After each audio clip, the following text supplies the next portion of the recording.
#1 rock station, Z159 FM. Right. Your only home for the Hot Tub and Mini Fridge Morning Show and Dump 'em Out Fridays. Ooh, yeah, a hot tub and mini fridge.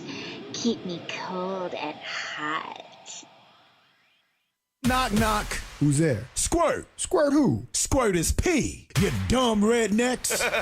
Right about now, you are listening to the incredible A mediocre time with Tom and Dan, who kindly remind you that squirt is P. Oh, shoot. Oh, sorry. Do you need me to turn the mics off again? All right, let me turn the mics off again. Hello. It's me. It's me. We have a guest here. Turn everybody back on. All right, let's see here. Hello, everybody. Good morning. Good morning, Twitch and YouTube. Hey, guys. Check. Do I sound okay? You do. You sound Okay. great. You sound great. Can't believe it's that time of year again. I know. This is the Wild. fastest year of my life. It's wild.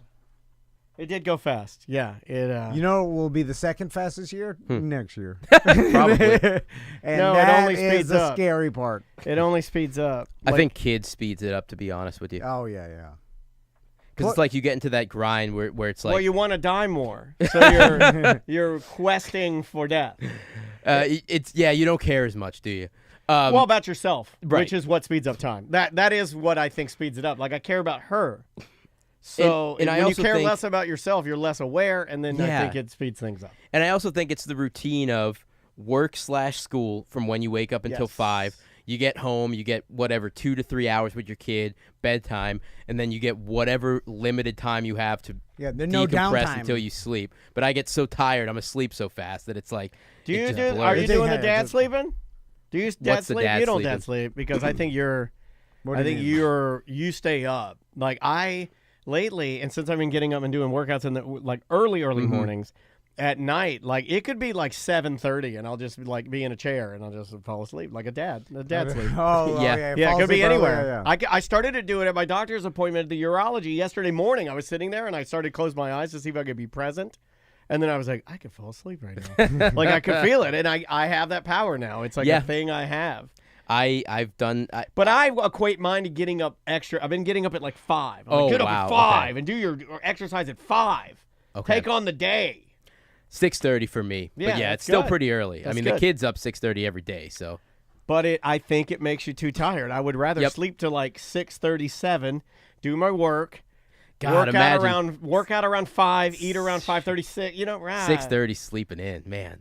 How about that, huh? Wait, I couldn't tell you. I- that. Couldn't tell my you. my family doesn't get up early. They're still asleep right now. I'm not They're allowed. like- No, everybody and- in my in my family gets up early. It wouldn't even matter if I wanted to sleep in. It's Yep. not a thing. Yep. It will never be a thing for the Dennises. I want to get up early. I would love to get up early, run, whatever. Do my it, my man. family Take on the day. No, Take no. on the day. I can't because my family goes to sleep so late that I'm tired. Like I can't go to bed because they're still You're awake. yeah, I get and it. then I'll be like, bye bye. I'm leaving. Like you're all still hanging out. Like Crystal's like they're eating. They're making third dinner. Yeah. Like at 11:30. Like hobbits, yeah. 11:30 pizzas. Let's do some bagel bites. That does sound fun as fuck. In man, the I summer, gotta tell you. they're up. 11:30 bagel bites in the summer is awesome. They're up past midnight in the summer. Like I gave up. I was Wow. like, we gotta go to sleep. And then Crystal's up. Like the other day, like because Andres and Leanne were in town, they were up till 1 in the morning. That's awesome.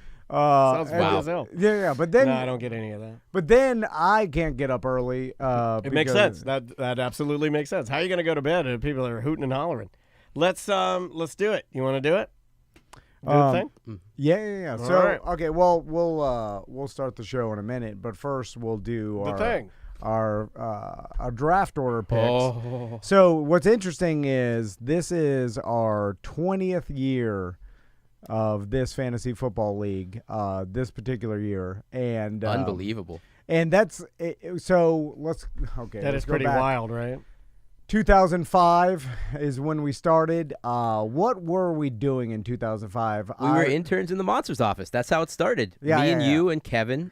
I was part-time by 20 or 2005, I think. I wasn't in it originally. You came in about 4 or 5 years into the creation. Yeah. I came in like after the first couple 3-4 years. Yeah, something like that. Were we doing SBK live? Yes. No, that was still Shannon Burke. I thought you did nights and then Gomer and all of that, or is that way later? Oh, you might have been doing SBK live. I wasn't. I was just doing Shannon Burke. Okay. With Stedman. Yes, Stedman. Yep. I miss Stedman. He was a good man. Yeah. Shout out Stedman. So, do you remember the original? And his tea shop. I forgot about that. Oh, yeah. How many original members are still in? Me, you, Kevin, and Andrew. That's it. Okay, so that's a good. That's a lot. I feel like.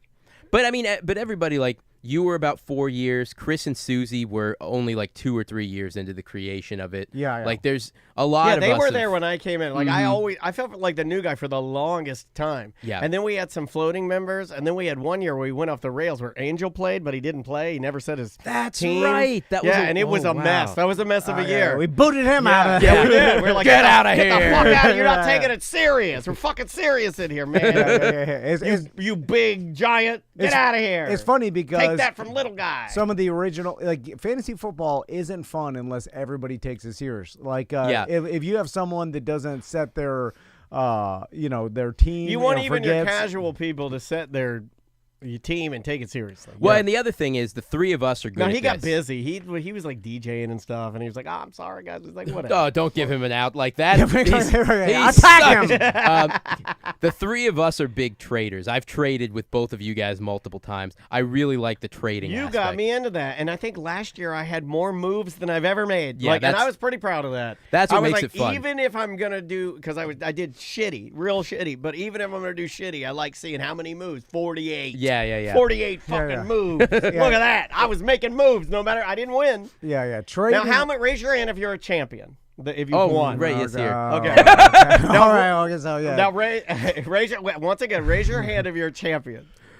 Okay. Two champions. Raise your hand if you're a champion with less than 20 years of experience. So let's talk about this because this is your year, dude. I feel it. This is the only thing that I and care about him. And nothing else. Like oh my god, he just spit down his face. So I in the past at least 5 years, I've gotten since COVID.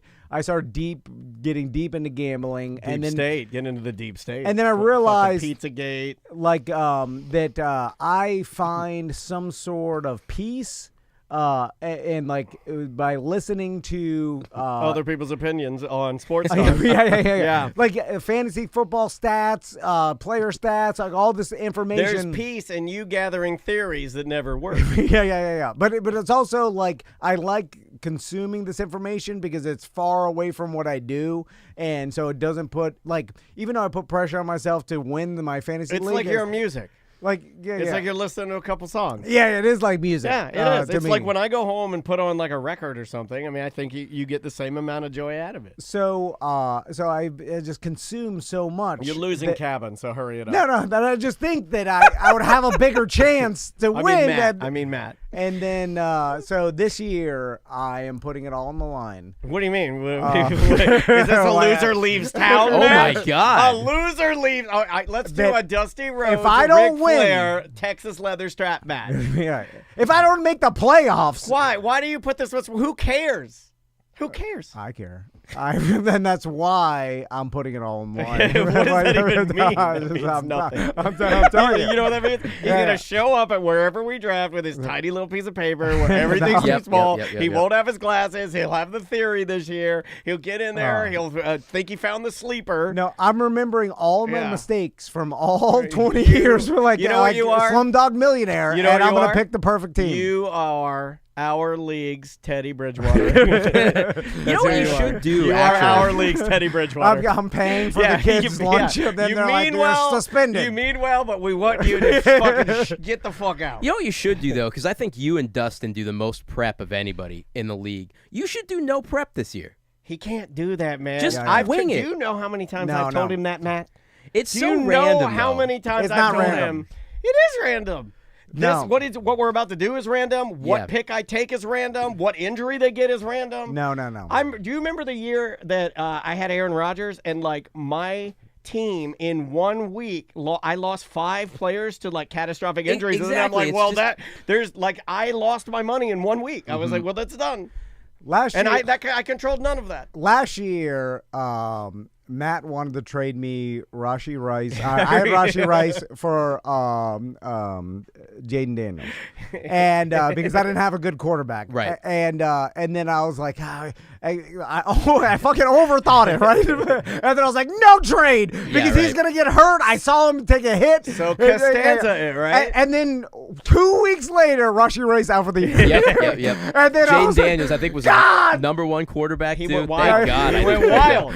I still didn't win last year. If I would have made that trade, I could have made the playoffs. Yeah, you but see what I'm you're saying? consistently doing well, which I would I say. consistently make the playoffs. I haven't won in a while. You are the though. Steelers of our league. Then Yeah, you're right. You're Then right. I fucking trade Garrett Wilson for Devin Singletary like an idiot because I got so high one night. I was like, oh my God, the Giants, they're going to Is run this why crazy. Yeah, this is why he's like, I'm gonna cut down on my consumption. Yeah. This guy's like, he's got Double all, it down. He's got all of these Because different. I didn't get high enough. Yeah. Because if I got, just go easy. a little bit higher. You just need to relax. I would have. It's like, but do you guys remember in The League, that TV show when I used to like that show a lot. it was when the guy Russell, he gives up like all drinking and drugs, and he gets really addicted to fantasy, and he starts picking kickers based on win reports the morning of, and then like beating everybody in the league. You should give up everything. Stop. Go you cold gotta do That's what I'm sober. doing. I'm putting it all on the line this year. He still hasn't said what that means, but I like Yeah. that it's so ambiguous. And we also should mention that we have a female in our league. Oh, she's the goat. God. and she's she won won the it. most. Yeah. She won again last year, didn't she? Or Which- was That's it Tammy Chris? Brady, or like what would the female equivalent of Tom be? She's the goat. Yeah. Which now I can't. Okay, She's the I'm best. obsessed. I'm like, what are you doing? What's your process? It can't. This Well, is don't not just say, random. there's this woman I'm obsessed with. Please, let's not say that on the Yeah. live stream. And then I'm like, We've had enough of that this year, right? and I look This guy's every sitting outside every- Susie's house. every year. I make sure there's no collusion between her and her husband. Oh, how do you do that? You peek it through their windows? No, because I'm. You have to give that. You Because have they're to not trust them. trading. No, you have, like, to, you have to trust them. Believe me, I look for it. I If there's- trust them. There's some goddamn I trade think between deep down them. they hate each other. I feel it. I feel it in their hearts. Well, they're deep down. competitive against each Oh, other. I know, especially when it comes to love, they love. But football, they hate. So I'm like, how could she be out listening content? That's all I'm listening. I'm working out. She's not. I'm listening to She's 5 not. different fantasy. What do women do? They make a sound decision. They stick to it. They don't waste time. They don't overthink. Well, they do overthink. But like I'm just saying, she makes a good decision. She sticks with it. Well- she doesn't ham it over all night. I think she just spends a ton of time during the season because she doesn't usually have good drafts. She doesn't. She doesn't even show up at the draft sometimes, and she still wins 1 out of every 4 years. That's a Well, great they say stat. championships- What a wonderful stat to have. Championships are made during the year, Right. and then not at the draft. Yeah, but they I say listen a to lot my of goddamn things. fantasy. They say a lot of things. But here's what I say. How many champions we got in here today? 2. And one of them does the old I don't give a damn theory. Yep, So it works. My theory is just as sound, maybe even more. It's proven. That Proven makes winner. it worse, way worse for me. Proven- It yeah, was proven like winner. The fact that Daniel won the Proven winner, championship yeah. and I didn't win, Yeah. and he's not consuming nearly. No. Casual amounts. I mean, Casual about 1/20th of the Not amount even. of 1/10. Is there one fantasy One- football podcast you listen to? No. No, yeah. Fantasy footballers I still subscribe to. Okay. But I don't really listen to it until it's like until we're in it. I don't Right. really like the prep of it doesn't I don't know. I mean, I guess like I just wake up, read some news draft day, I go in there, I have no plan. I don't know- do any I think the dumbest thing ever, and I laugh at this, is like, oh, you gotta do some mock drafts, bro. Mock drafts? What we talking about mock drafts? We talking about mock drafts. I know I how- ain't doing no mock draft. Are you insane? I know how many kids Jay Grizz has from fantasy football. I've listened to some goddamn Yeah, much. this guy knows all their nicknames. He knows like their Warren God, Sharp. Oh, give him a hootie hoo. He knows all the catchphrases. Oh, you gotta give him a hootie hoo. Everybody. Yeah, I don't know any of that. Yeah. I'm a casual. Oh, I'm casual man. daddy. Yeah. Like I. Oh, wait, asterisk. I'm champion casual daddy. Yes, you are, man. yeah. You are. I mean, I pretty much. What'd can- you spend your money on? Do you remember? I think Something fun? I bought Tom a one wheel. I used my money and I bought him a gift. Okay. That's even more insulting. I will use my winnings to buy this non-winner a gift. It went up your goddamn nose. It did. It was all cocaine. No, actually, it was Botox. Like- My Botox or my whore of a wife. I can name you probably Not true.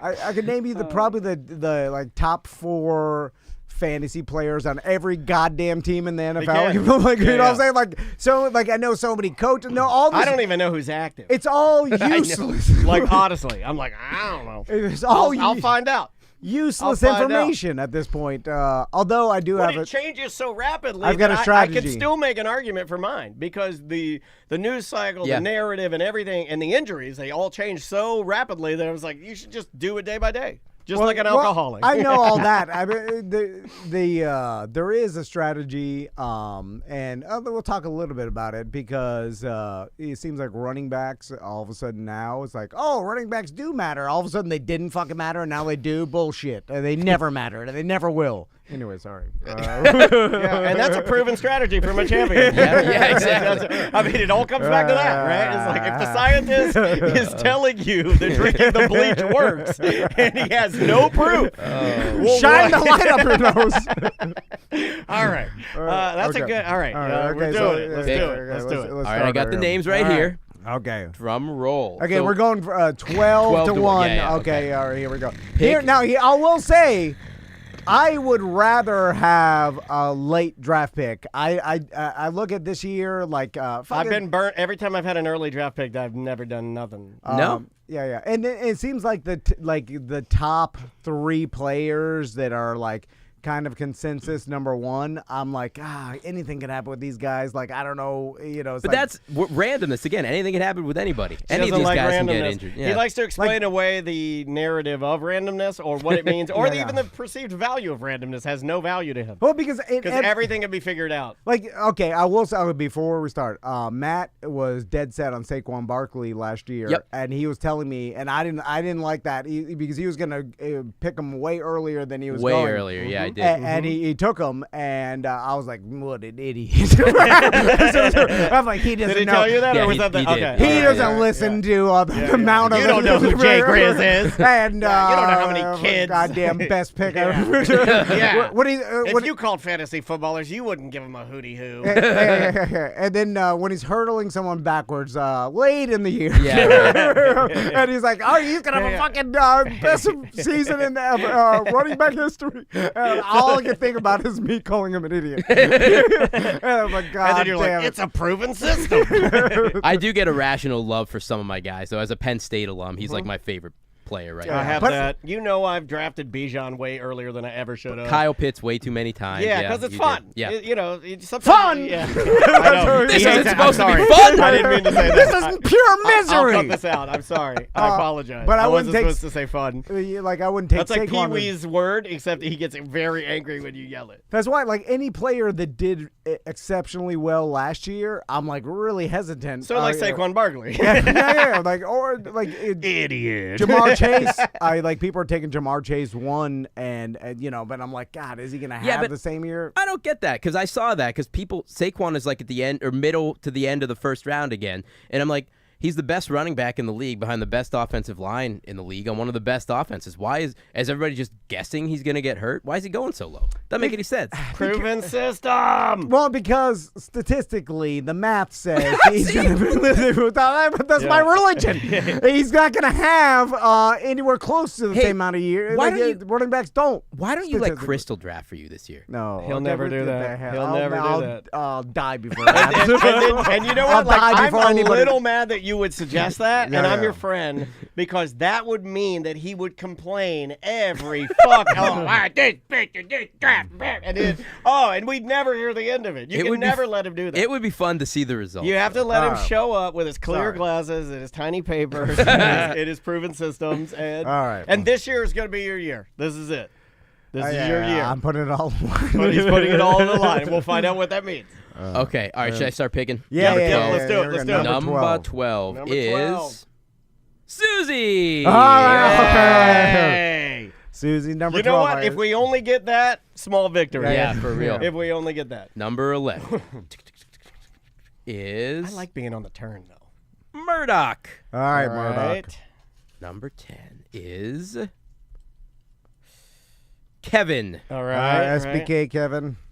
Number 9. Love you, buddy. By the way, I liked it more when Kevin would draft Chad Ochocinco Yeah. number 1 or some Roy crazy Helu. shit. Roy Helu. And now there's too much information. Everybody just there's no goofiness. Yeah. Dan, number 9. Okay. Randomness Number continues. 9.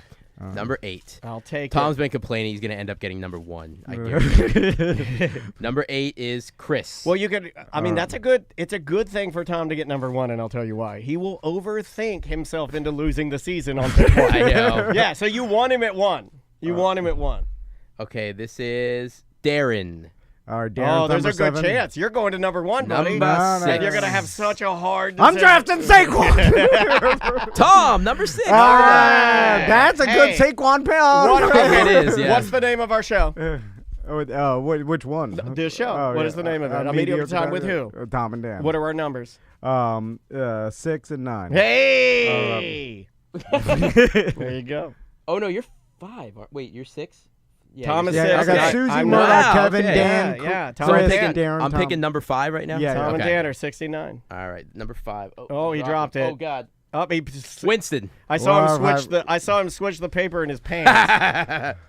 All Number right, well, 4. I better pick myself, because if I pick myself number 1, it's going to be an outrage. That's for me. happened before. No, that's fine. Andrew. Oh, okay. You're going top 3, buddy. Yeah. Daniel, why don't you pick the next 3? I don't Okay, want to I risk will. picking myself. All right.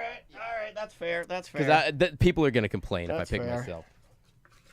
Number 3. I'm mixing them. Here's number 3. It is Dustin. Oh, God. Oh, man. And I'm not looking in there. Okay. I'm just randomly Number flipping 2. them around and then finding the one that comes in my hand. And number 2 is Matt. Okay, thank God. Okay. And Eric, congratulations. Wow, Eric gets number 1. All He's right. been number 1 before, right? I don't know. I thought he had. Congrats, Eric. So I'm going to get our fantasy football trophy here. Okay, you going to Okay. get it? It's a beautiful trophy. It's heavier than you think. Yeah, it's nice. It is really nice. Yeah, I love that thing. Did Susie or Chris win last year? Susie did, right? Or was it Chris? I I can't thought it remember. was Chris. It was Chris? Okay. Chris. Yeah. All right. I can look it up. That name is. Chris is 2023. I think he might have won again. They played each other in the championship game. I didn't. I get stopped the new plaque watching yet. when I don't win.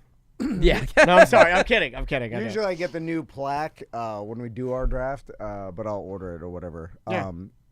So I'll No, it was Susie last year. Oh, congratulations again, Susie. Is Yeah, that 4 years? 5 years? unbelievable. 4 years. Oh, No, that's 5 for her. Holy smokes. 5 and 19. Oh, God. That's a lot. lot. It's a good thing we don't do rings, man, right? I mean, Yeah, like, she no is kidding. the Tom Brady of our God, league. if we did It's really rings. cool. What is she doing? Yeah. I don't understand. She's tossing she should toss that drunk off a jet ski. That would be an awesome photo. Right?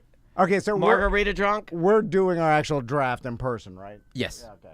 All right. Yes. Well, I'm putting my foot down. All right, last year we're doing it it. in person. Well, because if we do it on the computer, and then there's a time limit, and I fucking can't figure it Well, out. there's still a time limit in person. Yeah, but it's And a you lot. take way too It is long. softer, but You yeah. take way too long, man. You sit there. Well, you're like, I'm oh, analyzing. He wears my glasses. I'm looking at it. Then you're like, oh, and then he does the thing that I hate. He's like, is Roy Helu still up there? All right. And then we all go, let's no, start he's been the taken. show. He's been taken. He's been taken. Okay, you ready? Let's start the show. Yeah. All right, here we go. And 3, 2. Welcome back to A Corporate Time. We've got our buddy Cabinboy Matt in studio. How you doing, Matt? Great, guys. Thanks Hey, for buddy, having me, I as made always. you something real quick. I made you something because it's time, buddy. It is time to do this. This is for you. It is time to get excited. The leaves haven't turned, but something stirs in the air. Fantasy football is coming. And once again, he returns. Matt Offerman, known across the league as Cabinboy, steps forward. Not to draft, not to trash talk, but to choose the order. He is the commissioner, the decider, the hand of fate in flip-flops. 11 men and a woman wait, hopeful, anxious, hungover. He holds their destiny in a hat, and they trust him. Why? no one knows. But this is the way. This is tradition. This is fantasy football. Wow. Yeah! That was fantastic. Let's get pumped up, man. Oh, it's time. man. I It's can't back. believe I got an intro. That is It's so back. I got goosebumps. It's back. It's time. We're doing it. cool. Well, thank you for that. So You're welcome. we just picked our draft order. Yes. We did it on Twitch and YouTube. We do it every year. This is our 20th year of this particular fantasy football Had league. to do something big for the 20th. Yeah. The pyro, Tom, he outlawed it. There's been a lot of death. yeah, thanks for wearing that suit. Yeah, he looks good, right? And like I said on Twitch and YouTube, I'm putting it all on the line this year, and I have to get my name on the trophy. Yeah. It's ridiculous that we've done this for 20 years. I've never won This a is your championship. year, yeah. Daniel's won a championship. I have. Matt's won. Pressure's off for me. Me and Kevin haven't won. Yep, you, Kevin Yeah. Murdoch. Yeah. I'm trying to think who hasn't won. You yeah. three guys, Darren hadn't won. Yeah. Susie's won Wait, it 5 times. so many times. So she's my tired God. of winning. Yeah. Has she ever taken a break and then come back? No. God. Because we've wanted that, I'm sure, right? We're like, oh, get out of here. Anyway, good to see you, man. Yeah, you two guys. Thanks for having me. It's kind of a shame that one of the only times we get to see you, and I know we're all busy and families and kids and everything and businesses, but one of the only times we get to see you is when it's fantasy football time. So very good to see you. Yeah, you too. Well, you guys, we've seen each other a little more. I started up the podcast, and you guys have been coming on. It's been great. Yeah, for sure. So Tom's episode of Who's the Baddie's out today. All right. Okay. And Nice. you could find that anywhere podcasts are heard. Yeah, correct? just search Who's the Baddie. It's a movie podcast. We talked about Demolition Man. You guys have both done it. And Dan, Great show. Thank you. Yes. Great show. Both of your episodes are easily 2 of our most downloaded. Nice. And I know that we were going to try to get you back because of Tyler was going to come and do Weird Job Wednesdays. Have you thought about another movie you'd like to discuss? We were going to try and do Friendship, but I hated that movie. I listened to you guys, and hated it. I heard your show where you said you walked out. And it was my fault. Why? It was I watched the trailer. First of all, I'm not watching any more movie trailers. I'm done with them. Really? Yeah, because they give away way too much of the movie for me. I don't know if it's just the way my brain works or whatever, but I don't know.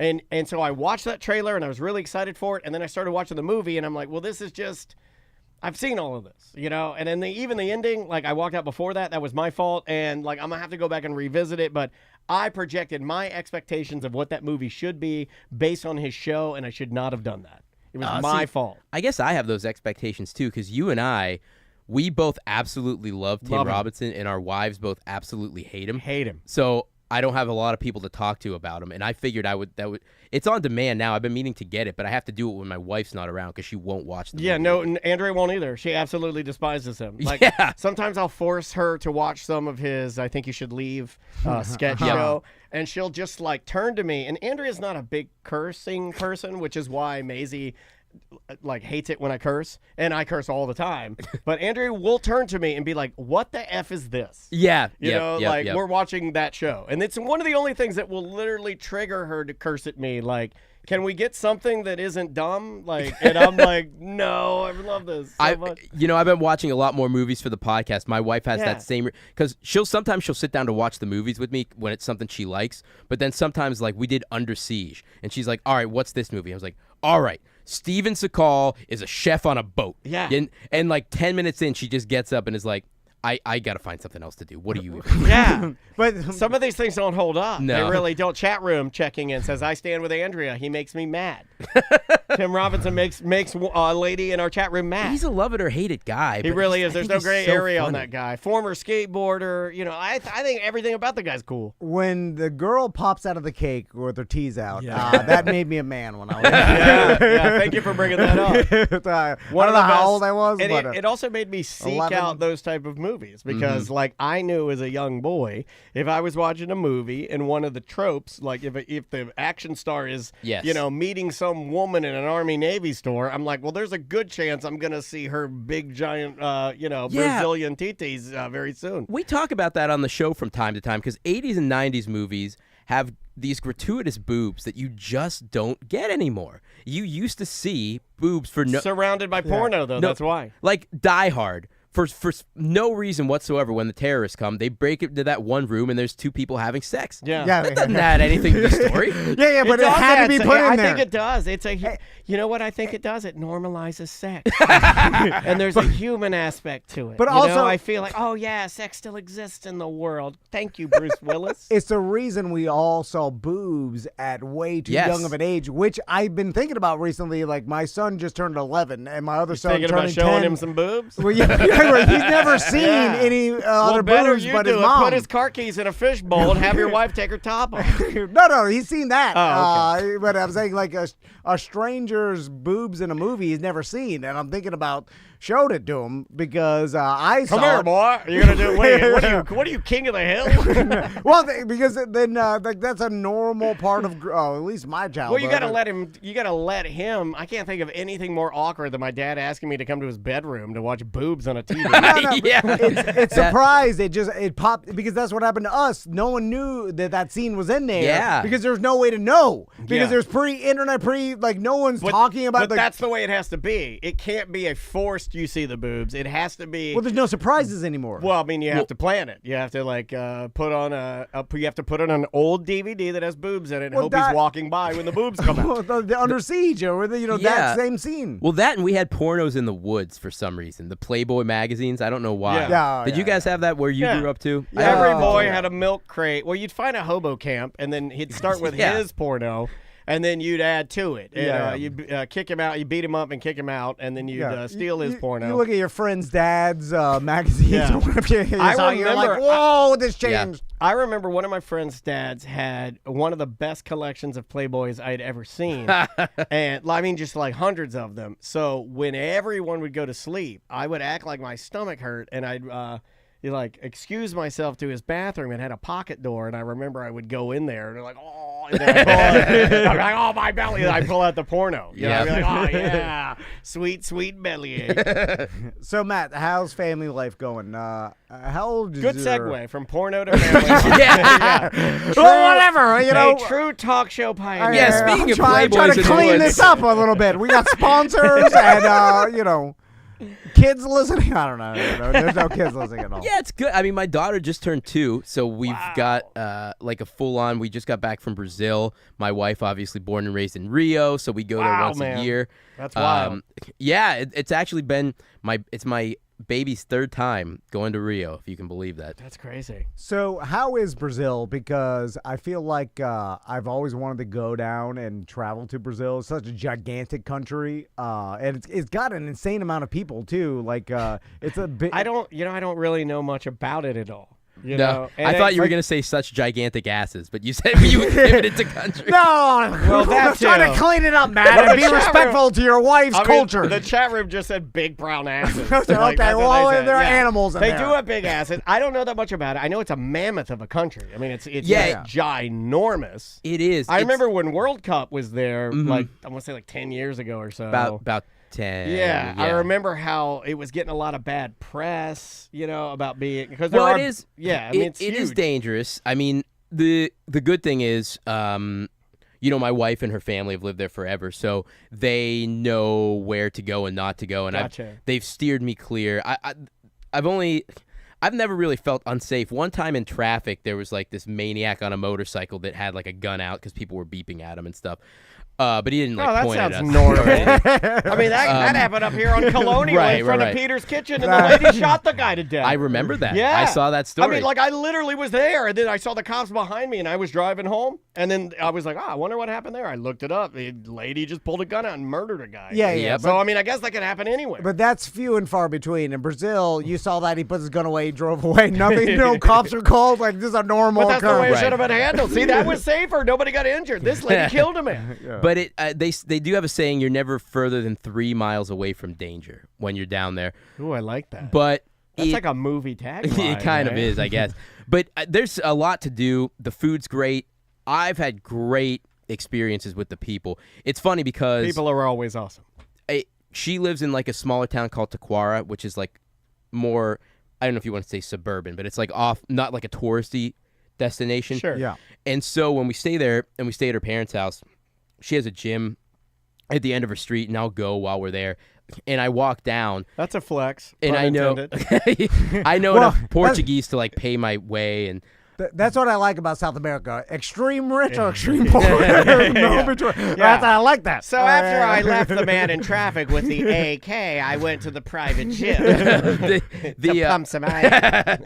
I'm always the only white guy in there, and the 1 in 20 guys in there that can Blanco speak gorilla. English. No, they'll come up to me and because they don't see Americans ever, and they'll be like, "Hey, Joe Biden, America." Hey, fall off bike. Hey. And they always they just want to talk about the U.S., but in a very friendly way, not in like a hostile or I can't get out of here. Or, it's always that's got to. If you're a MAGA supporter and so some Spanish guy starts calling you Joe Biden, that's got to be a weird, right? That's gonna be weird.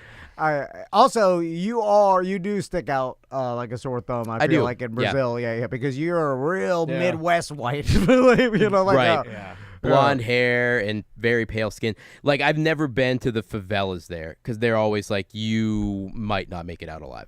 So there's what are they gonna do? Tear the skin off your body? No, Like what? they rip all your belongings off of them. The kids run at you, and then You know what? I've thought about that before. and then they leave you with just a tie and your open briefcase. I've always wanted to see what that feels like because if they're not like pulling my skin off my body, they're there's just robbing something you. very.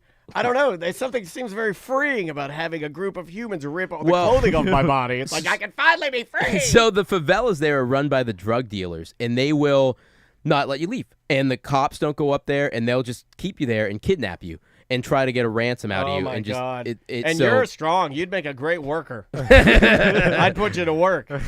So I've been told by many people never to go up there, but we say I don't want it to come off sounding like it's this hellscape because it's Rio's a huge country. I've been there 8 times. I've never had any problems. There's like the touristy areas, Copacabana, Ipanema, all Christ the Redeemer. Like all those are really safe and really fun. The food's great. People are great. I have a great time when I go down there. Oh man, Yeah. I bet the food is just phenomenal. Yeah.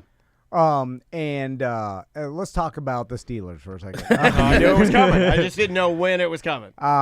So Are you excited? I watched the first episode of Enigma last night for whatever reason. What's Enigma? The Aaron Rodgers documentary. Oh God. You haven't watched it? Oh, you got to watch He's not that bad. He's not that weird. You got to beef up on your guy. The media goes too hard. Like when you watch it, you're like, oh, this is not that weird. I also think he leans in enough. Like when you see him on Pat McAfee, and I watch enough Pat McAfee to understand that when you see him on there, and they'll address some of the crazier things he says, and he'll like roll his eyes, and he's doing like he's like, I'm effing around. Yeah, it is almost like he's doing like a villainy kind of character thing, and he's leaning in a bit. I will say I did relate to something I still he hate said. him, but He was just talking about winning the Super Bowl with the Packers the first time, and the only time. But he talked about after he won, like, you know, then you get in the bus and you go or whatever, and then you're just like, oh, what now? And then I was like, but we talked about that before. It's like your whole life, your goal was to win the Super Bowl. Yeah. He wins the Super Bowl MVP. You know, the that's like confetti's me coming with down. the fantasy football trophy. It's like I'm like, what do I do? I'm like, where do I go? And that it seemed like that's going to lead into his journey of self-discovery and his ayahuasca and all this stuff where he's trying to figure out like how to be happy or whatever. And I'm like, that's relatable. I know. I do think that's such a fascinating thing. Before you ask me the Aaron Rodgers question, have you guys seen 100-Foot Wave? That HBO show. Yeah. There's a guy on there that surfed like the biggest wave, and after he was done, was kind of like, well, now what do I do? And it's just, I love that. I don't love it, but I think it's so interesting, that thing, like when you accomplish your goal when you're at a relatively young age, what do you do? Like, what is the rest of life? What's where your do goal? you go? Like, what is happy? You're like, is your goal happiness? Is your like, what? Like, this has been my driving goal for so many years that I don't know anything, and that's what it takes to be the best, or surf the biggest wave, or win the Super Bowl and become. And then it's like when you accomplish that, and then the next day, I imagine it's like, it's almost like a wave of depression, where it's just like, well, what's the meaning of all this? Next goal, and unfortunately, the next goal you'd be measuring it with the same unit of measure you were measuring that big wave, and it may not. That doesn't work. You can't. Yeah. Because you might be doing something that's internal, something that's personal, something that's mental, something that's for your family. It may not be an accomplishment. It may not even be a wave, but you don't know what that is. So how do you decide? Oh man, yeah. And that's coming from us normal people. I'll say normal. It's like, and then you get the extreme abnormal. The 1% like Tom Brady. Tom Brady, who's seemingly was motivated no matter how many Super Bowls, and then I guess at a certain point you get motivated to be the best of all time, and that's what was his goal. And it looks like it may. My happen, two favorite Tom Brady accomplishments. Okay. Broadcasting and crypto. Thank you. Those are my two favorites. Oh, So man. The end. Great job. Back to Aaron Rodgers. So, of course, I talked about it a lot. I bet on the Steelers. Do you see season win yourself- total under last year? Do and you lost see a lot of yourself money. as our show's Aaron Rodgers, like a bit of an enigma? How are you trying to find your fun and questing for it? And I lost a lot of money. And although there seemed like you guys lucked out a little bit. Stupid Wilson throwing moonball. Old moonball Wilson. 50-50s up to Pickett or Pickens. And so then now, of course, you get rid of both your old quarterbacks and you draft or you get Aaron Rodgers. And now we start in the season at 41 or 40. And you got DK Metcalf and the Steelers. Seemingly, in what's been talking about on the podcast, like, oh, they're making a run for it. Yeah. They won last year, right? Is that what everybody's kind of like all the talking heads are saying about what the Steelers are doing and why they made those moves? Yeah, you trade for Ramsey. I guess you still got to sure up Watt because he doesn't look happy. But you look at it, you're like, can Aaron Rodgers at his age do something for the Steelers, right? As it seems like one hit, he's going to be injured.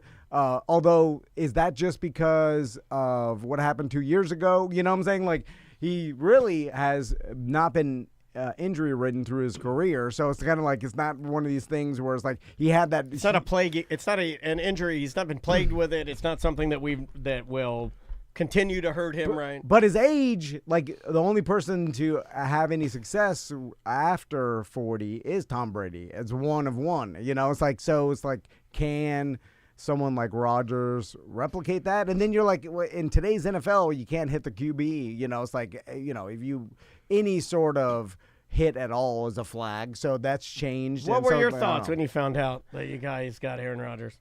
For the way I would describe it, and I will echo a lot of my Steeler friends, we are in the same boat, is complete and total indifference toward this year.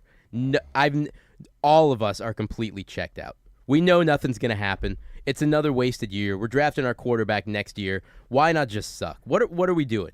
It's the retirement tour for Aaron Rodgers, Cam Hayward, and Darius Slay. We're signing all these old guys for, that's not a way to win in football. Get the oldest guy at a position in a bunch of different positions. It's so stupid. Okay, yeah, maybe they'll win 11 games. I guess maybe. But I think it's more likely they'll win 8. But I just have zero excitement or interest in this year. Nothing's gonna happen. So It hurts my heart to hear that. I was looking through the books yesterday, and you can get under 8.5 even money on some of my sports books, and some of it is -110 or whatever. So I would definitely bet the under, and in fact, I sprinkled a little money on the under because at even money, it seems like there's a lot of things. Because if Rodgers does get injured anyway, it will take him longer to recover. In your 40s, and your Duck Hodges is your backup. So it's like you're not going to win with him, and so it's like that seeming. But if he stays healthy the whole year, then you're like, with Tomlin's a good coach. Yeah. Like I was saying this last year. Yeah. And then I get fooled, and I'm like, am I going to lose money again? I'm betting against the Steelers, and Tomlin's seems. Yeah, I just wouldn't touch it this year. I think because I wouldn't be surprised if this was finally the 6-win season. But at the same time, I mean, if everybody stays healthy, all these old guys, 10 or 11 is very possible. But what did you think, because you're a Dolphins fan, the Minka for Ramsey trade? I was like, what is going? I felt like it was a total lateral move. It's one old safety whose best days are behind him for an old cornerback whose best days are behind him. Like, what are we doing? It doesn't make anybody better. I think it was just a nothing. They didn't want to pay. The Dolphins didn't want to pay their tight end, and I think that's a tell in the fact that I believe dump in Tua and Daniels. What? Or Dolphins, like, isn't that the thing that next year, like, Tua and Daniels are probably, like, their days are numbered, right? Well, or how long are they under contract still? Oh wait, Mike McDaniel, you mean? Yeah, Mike. Okay. McDaniel. Yeah. McDaniel, sorry. Yeah, it's hard to say. People are speculating that. Although I think that they all know that and they know the pressure too. So it's like, last year they just was throwing to the tight end the whole time, and like Tyreek Hill had a bad season. Yeah. Waddle didn't have a good season and stuff like that. They're just like, they're just throwing to Jonnu Smith the whole time, and I think that That's changes. what Arthur loves it. I'm so bringing. so frustrating. He's having a Jonnu him. guy.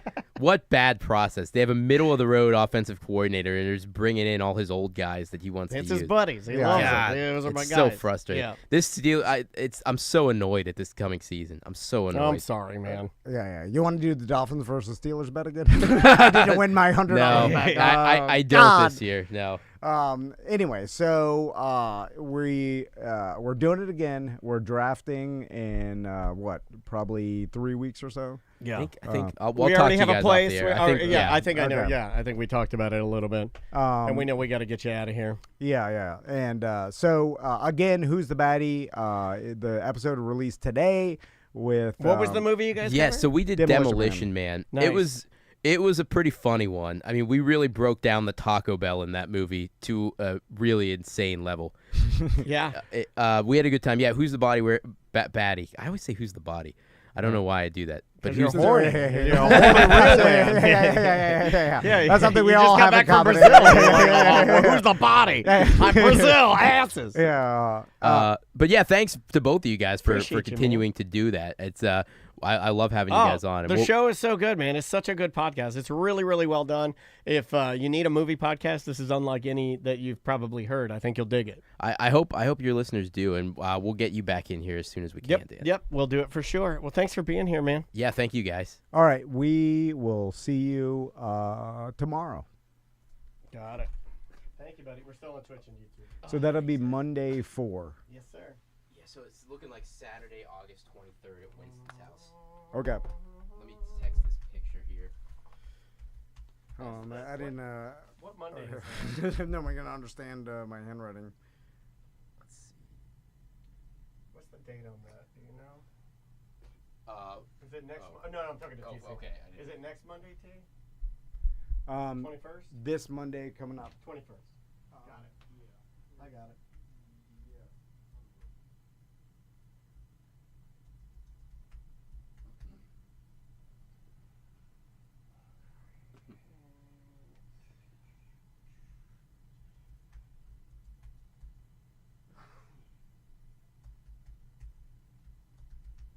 I'll text you the link for the show today too. I don't know if you're. Oh, thank you, man. Yeah. I can text you guys both. Yeah, to post about it, Tom, if you're able. Yeah. 100%. I already shared the Instagram one you guys Oh, thank put you. up this morning. Appreciate that. Yeah. So the 23rd at Winston's. I think. Can you guys do like later in the day? It's so frustrating. Like I can do the it. wives. So Winston's wife is pregnant, and she's doing her baby shower that same morning. And so like my wife is like helping plan it and everything. And so I'm like watching.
Sorry, I wasn't gonna leave that on in case Cabinboy wanted to speak freely about his friends' wives. What's up? Okay, let me get rid of that stuff. All right.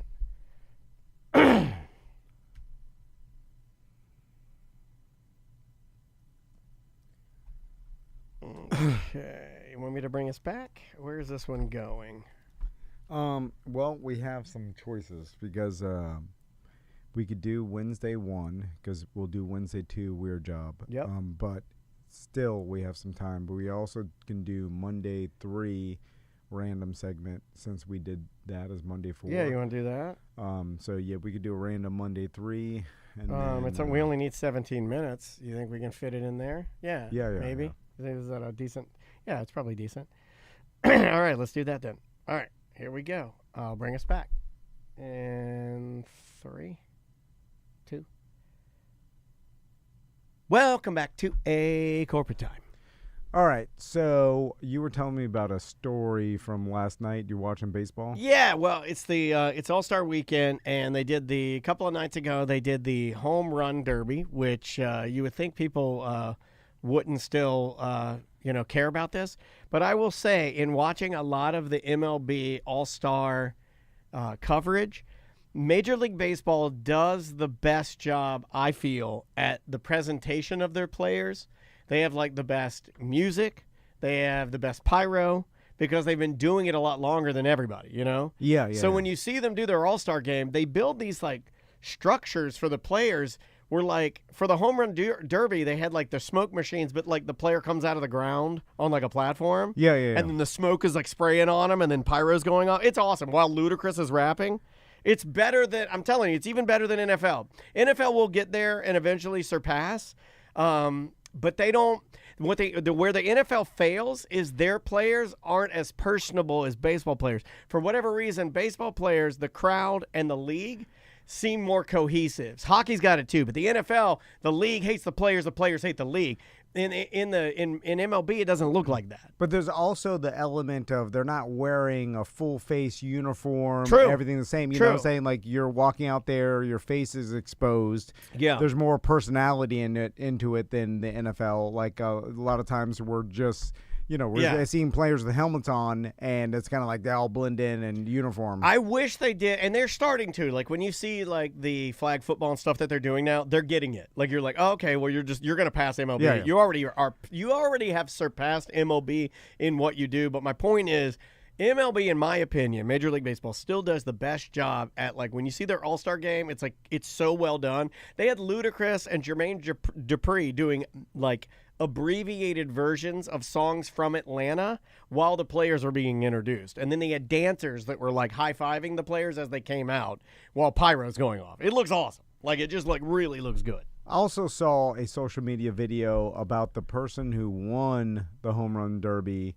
Had some video of him as a kid, saying I'm gonna win the home run derby or whatever, and then the whole thing is he called it. Now but it's funny because guess what? All these players said that when they were kids because they're all obsessed with baseball, and then so did 100,000 other kids. It's Cal Raleigh's who you're talking about, and you're gonna love him. His nickname is the Big Dumper because he's got a big ass. And so it's funny, but it is a unique thing for us to see at our age because when we were younger watching sports stars, there was an HD video of them playing their sport as much as there is now because at this point in time, these guys are, 26 years old? They grew up with HD video and tons of video of them. You know what I'm saying? I saw this kid when he's holding the bat and he's yelling, I'm going to be the home run champ. Or I am the home run champ. I'm well, I was already working at Real Radio when you were yelling that. That's what happens. It also has not been that long. He did that when he was maybe 10 years ago, and now he's 12 years. He's 22. Yeah. This is 2011 or something. But Cal Raleigh won. And what's really interesting about Cal is that he had his dad throw to him, and a lot of times that's a mistake because like a lot of times, like the players in the home run derby will try to get like a family member or somebody that also played baseball. It's very, there's a lot of tradition in baseball. Okay. And a lot, it kind of ties into family. So he had his dad throw into him, which can hurt you. But in this case, he even said it. He's like, this guy has thrown maybe 100,000 balls to me, and I've hit him a homer. So it's like, it's perfect. And then behind the plate, 15-year-old brother. So it was his whole family working on it. Okay. And they're the ones that won. Pretty cool. Because I know you like those like LeBron and Bronny things, and we've had other players, that when you get to do something with your sons. But this one is like dad, and then the son, he broke, he hit the home run derby, he won it, and then his little brother got to be the catcher. That's pretty rad. That is rad. Yeah, it's like that is. I look at that, I'm like, wow, that's really really cool. But anyway, that's not what I wanted to talk about. What I wanted to talk to you about is I witnessed history watching the All-Star game. And I don't know if anybody else watched the All-Star game. I like having sports on in my house. It's just like I like the energy level of it. It's something that's pleasing for my anxiety. But if you were watching the All-Star game last night, you witnessed history. You witnessed the murder of the modern-day Major League Baseball umpire. He is dead now. It is gone because during the game, and it also involves Cal Raleigh, he was playing catcher, and I forget who the pitcher was at the time, but he threw it. The umpire called a ball. Cal, being a very good catcher and knowing the placement of pitches, said, nah, I think I want to use my robot challenge because they're only allowing the robot challenges within the All-Star game. This is their way to test it. And they made a big deal before the game about, like, this has never been done before. It's the first time we're using a robot challenge, and each side gets a couple of challenges. You know the old thing. It's if you use it and you get it, you keep it. If you use it and you're wrong, you lose it. And they're reviewing it. And that umpire called a ball, and Cal said, nope, that was a strike. And then they threw it up to the booth, and because they touched their helmets, everyone touched their helmets, like, let's check it. And they checked it. And in lightning speed, they're like, sorry, that's a strike. He's out. Boom, changed the whole dynamic of the game. That's it. And then they put the camera on the umpire for like a split second. And I think you and I have done this enough where we're almost like body language experts. And I watched that umpire and I was like, oh, he knows. Everyone knew. They're like, that's it. Dead is dead. So baseball, it's done. It's like that was the time. It'd never been used before, and then they used it, and then they used it in a pseudo real scenario, and that was it. So robots are here.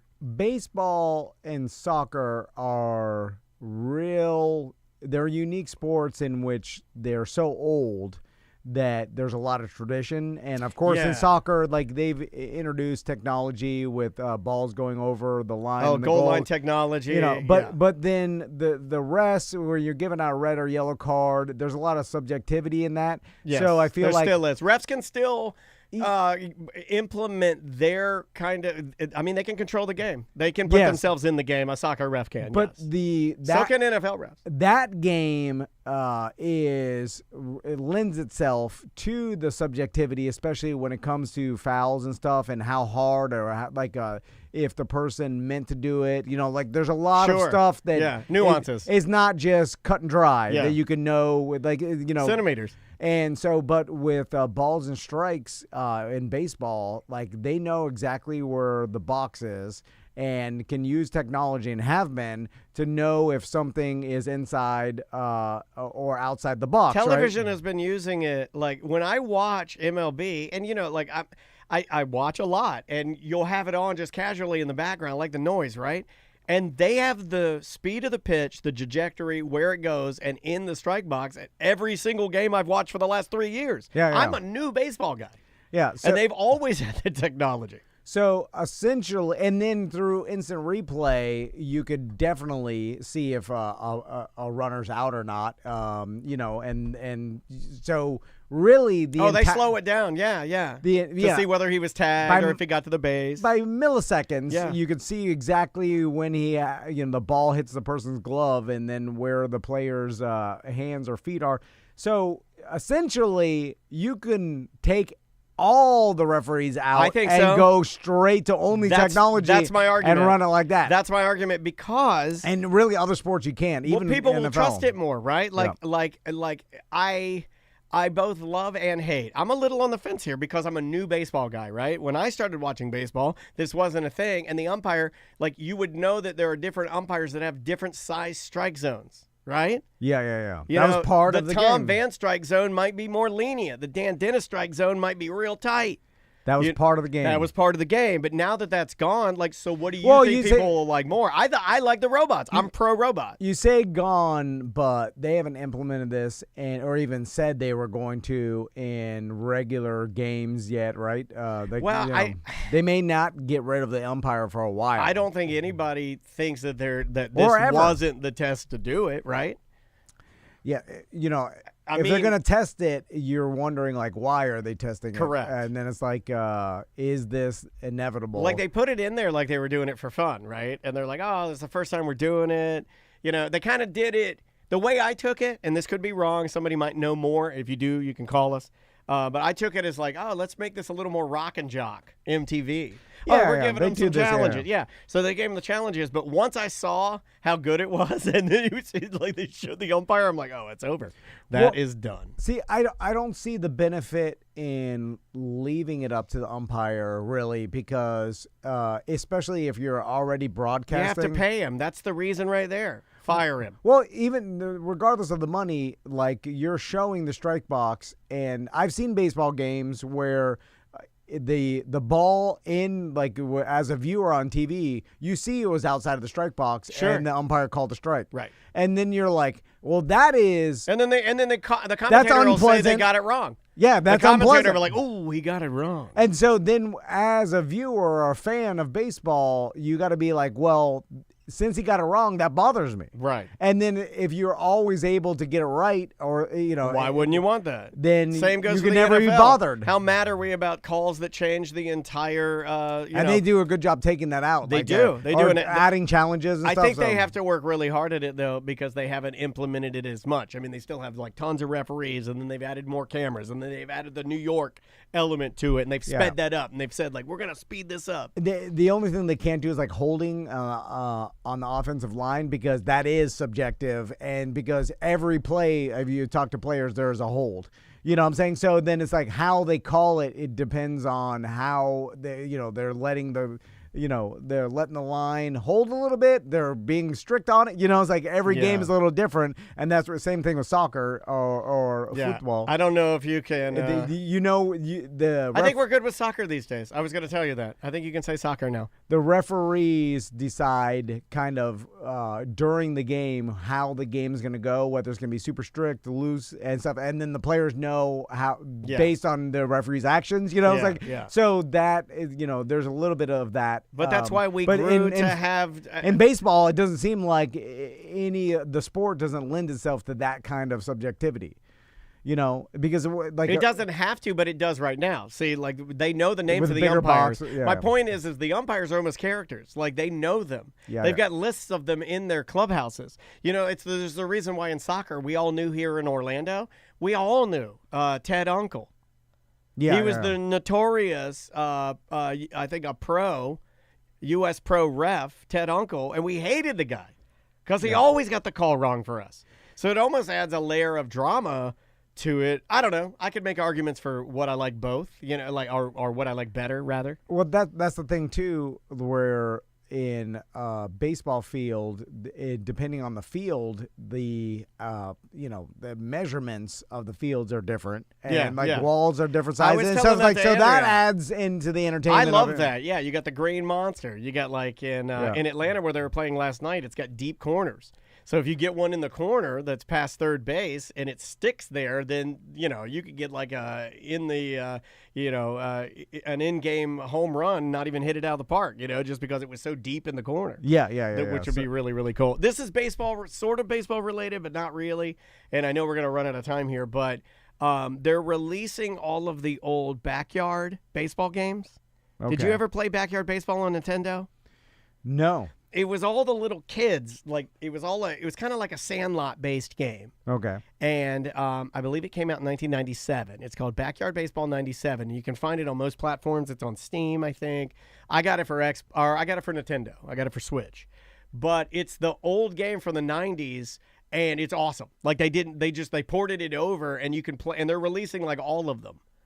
They did like Backyard Baseball 97, Backyard Baseball 2001 has like some of the pros in it, like Ken Griffey Jr. and people are in the game, and they're re-releasing a lot of these nostalgia games. It's really, really cool. I've seen that pop up on Reels where like California games and like they're bringing all that back. Hacky Sack. All the 90s games are back. Yeah. And but the young kids aren't playing them. Middle-aged men that remember these games are playing them, right? Yes. Although my daughter is a weirdo. I have found that my daughter Maisie she likes old games. Frogger. She likes Frogger of all games. Well, that kind of game where you're trying to go from one side to the other, or like a Pac-Man. It's an easy game. It's very easy. Rudimentary to understand. Mindless. Now, do you know that when I was a young boy, I too loved Frogger? There is something genetic, I think, about these like weird, even like the video games you like. There is something genetic about. It's crazy. Because we were staying at the cabin, and you and I have always made the joke about all these dumb old video games. Like kids hate them. I mean, hell, I look at them now. I hate them. I like new, awesome video games. But we went upstairs and started playing Frogger, and I kid you not, both of us, like, I fell back in love with it. I'm like, I love Frogger. I got to get the girl frog. I got to get the fly. And then when you start, you got to get on the log and get all the way over to the left as fast as you can. That way you can do them all in an order. It is like a Pac-Man where it's universal, timeless kind of, because it's easy to understand. You're, going simple. from level to level, simple. Yeah. Very, very, very simple. Suzette in our chat room said Q*bert. That was another one that I loved, is Q*bert. Yeah. I used to know the pattern on how to do Q*bert in a way. I tried to play Q*bert at they had Q*bert at Moe's bowling event. Couldn't play a lick of it. Yeah. It's like Tetris and stuff like that. There's some timeless games that I feel like everybody could sit there and play, and But fun. Tetris is one of those games where I think I enjoy it, but there's a part of my brain that says, "Don't play Tetris. That's for nerds." Seriously. There's a part of my brain that will talk to me about that. I like how it's considered a nerdy game where there's nothing like what's nerdy about it. It's just blocks. You're putting shaped blocks into. I don't like the Russian connection to that game. I don't like it. I don't like that. I don't like you damn commies. You stinky ass commies. Why was there a Russian connection? There's a documentary about it starring very famous people. Is it Zach Galifianakis or who's in that? There's a very famous documentary that came out, I want to say 2 years ago, that's about the gentleman that sold Tetris to, like, what was his name? Like Asimov or something. Like he had some Russian, his name was like, Alex Exagerjov or something, because Alex Jaganov. The beginning of Tetris, there's a digital representation of the Kremlin. Yeah. Well, it's a Russian-made game. Okay, I believe. Which is funny because we're doing the thing where I'm not looking this up and we're trying to figure it out. Do you want me to look it up now? Do you want, like? Yeah. Why is Tetris Russian? Tetris. Yeah, I'm pretty sure there's a documentary on Netflix. I think it was one of the first big Netflix documentaries where they go through like how Tetris was sold, and it was like kind of like the KGB was involved. So Alexei Pajotnov, a Russian software engineer, he created it in 1984. He developed it working at Dorodyastine Computer Center at a Soviet Academy of Sciences in Moscow. He didn't make any money from Tetris for years because the rights were owned by the Soviet government. So that's what the documentary covers. Okay. He eventually regained the rights in the 1990s and co-founded the Tetris company in 1996. And I guess that's what the story would be about. It is the most Russian game I can Well, the music was always cool, right? See, everybody knows it. Because you know why everybody knows that GD game?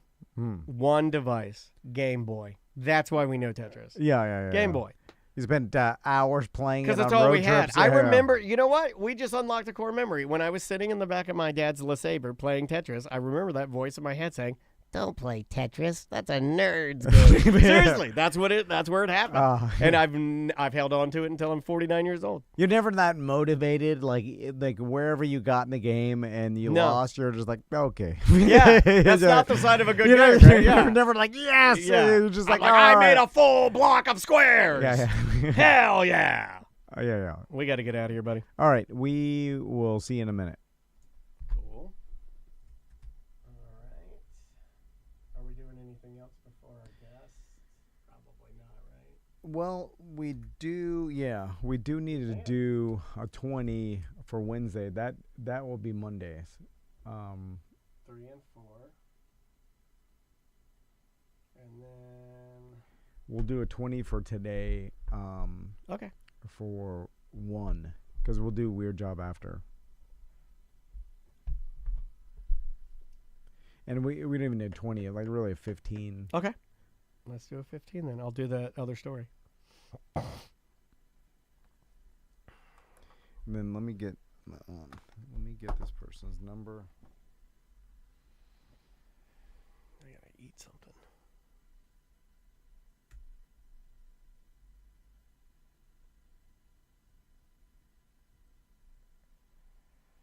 Let me grab a drink real fast.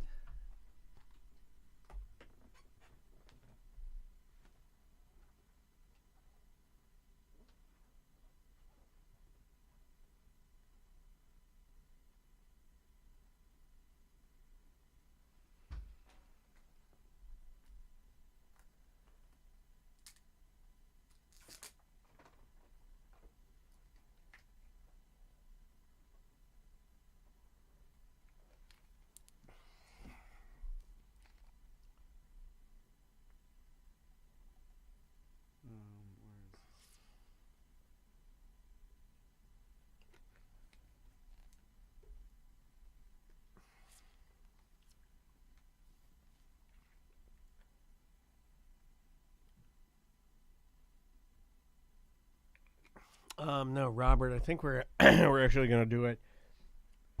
Is it at 11?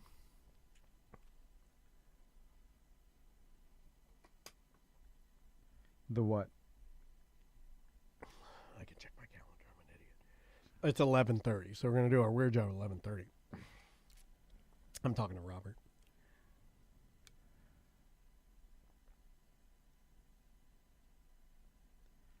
Okay, where?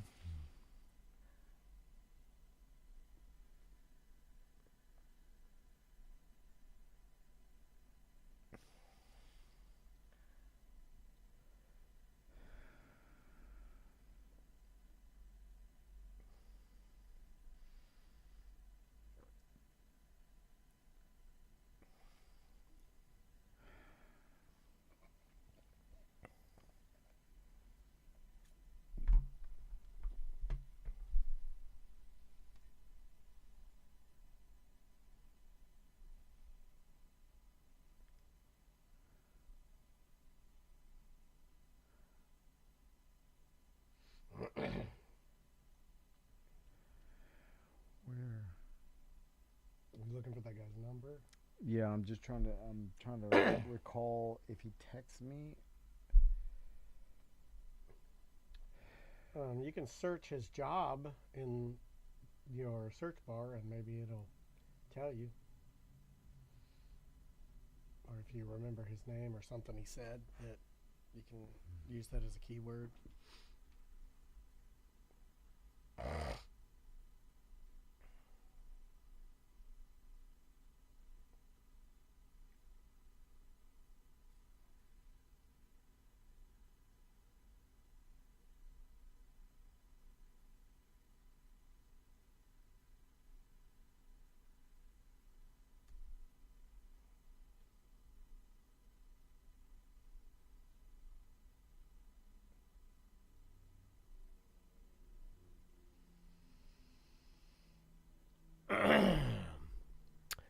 Tracy, it's a weird job, and he's just trying to figure out whether the guy was a text message or an email.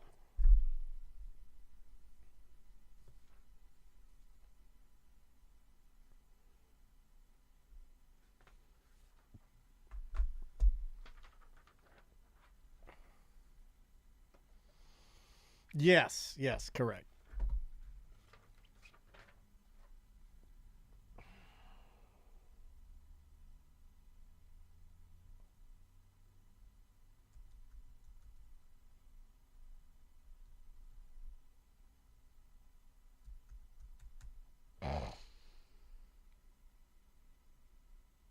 I have his email, T, from when he emailed me. I had forwarded it to you on June 30th.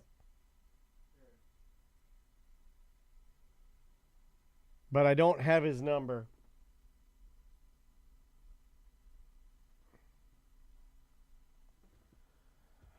Okay, so it was probably through email.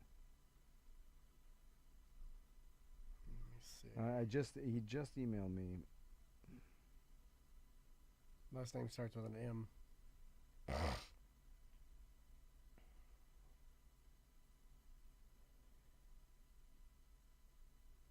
Oh, here's another email. I have his number right here. I think. Yep, I got his number right here. Okay, just forward it to me. Copy that. Here you go. There you go. Just text that. And that's Daryl? Yeah.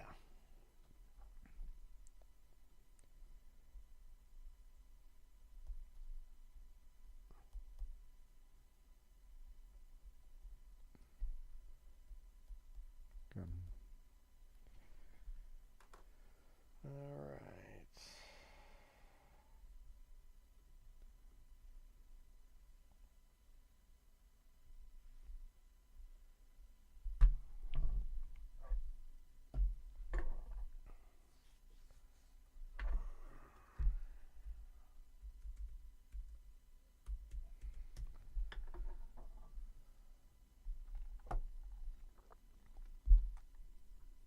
All right. Okay. Where's this one go? You said Wednesday 1. Wednesday 1. You want to start? Sure. Here we go. And 3, 2. Welcome to Corporate Time with Tom and Dan. I'm Tom. I am Dan. We're live on Twitch and YouTube. Come hang out and watch us. Chat with all the people in the chat room. And check out our YouTube channel. Just search for @TomandDanLive. Tons of great videos on there, including our good friend Swervy Jones, who has been animating every afternoon. He's laying it all on the line, much like you are in our fantasy football league. Okay, he's putting it all out there. Yeah, he's working really, really hard. So go check that out. YouTube @TomandDanLive. So what do you want to talk about? Yeah, I wanted to, these type of stories that when they come up, they are the reason that people believe in conspiracy theories and ghosts and all kinds of crazy stuff. But did you hear about a paranormal investigator? He was on a tour, and he was given a tour with some people, and he was touring around. He's doing like one of these summer lecture series, and he's speaking to some people, and he happened to be showcasing the doll that inspired the movie Annabelle, the horror movie that it looks like a Raggedy Ann doll. And his name is Dan Rivera. He's a 54-year-old senior paranormal investigator for the New England Society of Psychic Research. So he's doing this tour. He's talking about Annabelle. All these people he suddenly clutches his chest, falls to the ground, and he dies in front of everybody, in front of the doll. Okay, all right. That's why people believe in ghosts. Because they're thinking because that 54-year-old men who probably have not been eating good, right, and have some sort of heart disease, die doing their job, and then just randomly that's how men die. Yeah, but isn't that it's absolutely crazy? Yeah, he happened to be on this tour. He's doing this thing. It was like a series of speaking tours, and he has the doll with him, and he's been taking the doll to different places to do these lectures, right? Okay. And he was showcasing the infamous real Annabelle doll, the same Raggedy Ann style figure that inspired the movie The Conjuring, and then all the subsequent Annabelle movies that followed afterward. Emergency crews were called to the hotel. CPR was administered. He died on the scene, and no official cause of death is out there yet. There you go. Well, yeah, it takes a while for the coroner to say, okay, this is a heart attack. Yeah. But So that That doll, but here when you talk about it though, like, that it's got value. That just increased the value of that doll. Oh yeah, well, I guess it goes to his inheritance, whoever is inheriting it. Well, I don't think he owned the doll. I think he was just like I just think he had it on borrow. Okay, who owns it? Like some. Let me look into that. They're saying, and this is from today.com, his death was nothing suspicious. The coroner's office and the state police were called to the scene Sunday night. He did go for an autopsy today, and it's still pending. Well, see, now this one's saying something different. The one that I read, and this is why you can't trust your news these days, especially with something that's got some heat to it or is sort of sexy. The one that I read this morning said that the Annabelle doll was in the room with him. This one from today.com is saying that the doll was in the same location but not in the room with him. See, that's not as cool.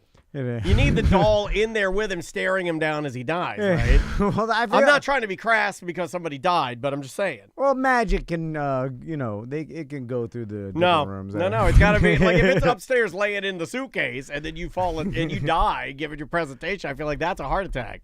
But if the doll is in there and its piercing doll stare is sending you to a doll hell, that's good.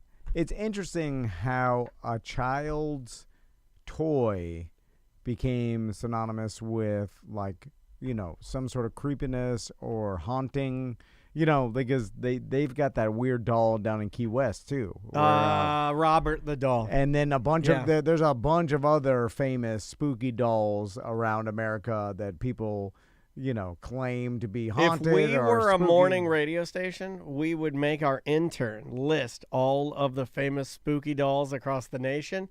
And then we do a 6-week bracket battle to see who is the best scary doll. That's what radio stations do for clicks. Yeah. But we're not a radio station, so we're not going to do that. I gotta vote for Robert. He's our guy. He's Florida, right? I wish that I had just a little bit of where I found these dolls to be creepy or somehow superstitious and I wouldn't touch that. Because I feel like those people have a better life, a more fun life. There's nothing that... I think you work too hard at pushing that stuff out of your mind. I've said this before. Yeah, I said this a couple years ago. Years and years ago, you had that in there. And you would have the fun. You would lean into it, and you could slightly, not really, but you're not really going to believe it because you've always been the sort of a non-believer.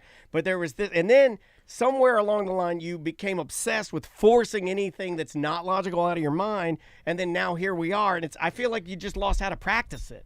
I think it's in there. No, well, I just can't believe something that I know isn't true. And that's the thing. Once I know it's not true, but then a lot I can't of the ever things you I say can't are believe not in true. You get wrong. So how do you know what I mean? Yeah, but no, facts. I'm just saying supernatural. Right. There's just nothing. I don't believe any sort of ghosts or any sort of hauntings or any supernatural whatsoever. Oh yeah, I to don't the point either. But I can lean in a little bit and be like, and let I don't have to turn it all off. It's almost like it's like playing along. Yeah, well, that's faking it. I can act like No, I'm not really faking it because I never. My stance is there is no supernatural. Yeah. But this guy dying and the Annabelle thing, it's like a wiggle. It's like it's a something. Is it? When push comes to shove, no. You put a gun to my head, I'm going to tell you 100% I do not believe in the paranormal and I do not believe in ghosts. It's not a real thing. I don't believe in God. I'm not trying to be mean or to anybody who believes that. That's just how I feel, right? Yeah. But I can, I don't know. I can I don't have to be. Why do I have to be so staunch with it? Why can't I leave my mind open and? I don't even care. I won't even say anything. It's not like hold on, stop the fun. Yeah. To me, there's no. I wish it was true. Well, that I agree with you. I hope that a ghost kills me one day because right before it happens, I'll be like, oh, something else. Oh wow, I thought it was just everything was natural. You hit the. I mean, you have a haunted doll. The chat room just reminded me, and Andrea actually said this to me last night when we were talking about this story. You have sort of a legendary Orlando haunted doll in your garage. How's the French witch doing?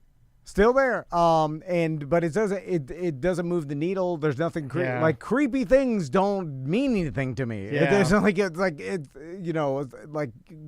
I could be in a cemetery in the middle of the night in Casadega or whatever, and I'd just be standing there. Like I never once would ever be even nervous about. I'd be more nervous about like maybe there's a random like homeless crazy person. I would think like maybe there's a crazy person that came here to worship the devil that I stumble upon that maybe I'll have some sort of scuffle with. And you have to fight him. Like that is, but even that is such a small possibility that I'm not even worried about it. And it's just like it's like I'm not even worried about things that are statistically But there are unlikely. things you do worry about, like driving to host an event and thinking, or driving to a magic show, and this is a good example. This is the thing. So you won't worry about a ghost in a cemetery.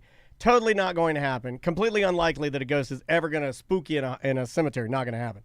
But you will worry about driving to a magic show thinking that the magician's going to get you on stage and pull a dove out of your pants, and that you're going to ruin the trick if you don't know what to say. So you have to think up. So, well, that statistically is more likely. But it is, but it's also not. And if you were on the flip side of this argument, you'd say the same thing. You're like, that's not going to happen.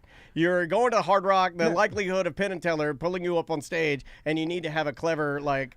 well, that big of a venue, but if it's a smaller, like 30-person still room, not gonna happen. Yeah, but if I'm one, it was 1 out of 30. He asks for volunteers. Not gonna happen. But they're like, I know the difference in math. Like one's a 0, one's like 1 in 30. Yeah, but it's still a waste of time. Is my point. 1 in 30, you start to, at least you go through your head. At a magic show, there's not a 1 in 30 chance of you going up on stage. Out of, let's say, 200 people. Oh, there's 1 in 200. No, but that's way more likely than.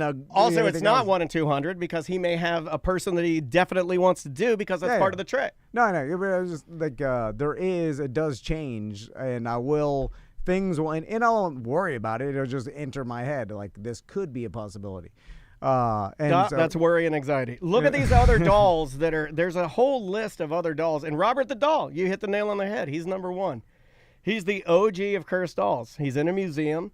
He's been blamed for tons of accidents and misfortune. Then there's an Aiku doll in Japan. That's the traditional one that we've all heard about that I believe was the inspiration for the... what's the hair ghost? The Japanese hair ghost that we see that comes out of the well? The ring? Yeah, I think that's a version of the Ikiku doll.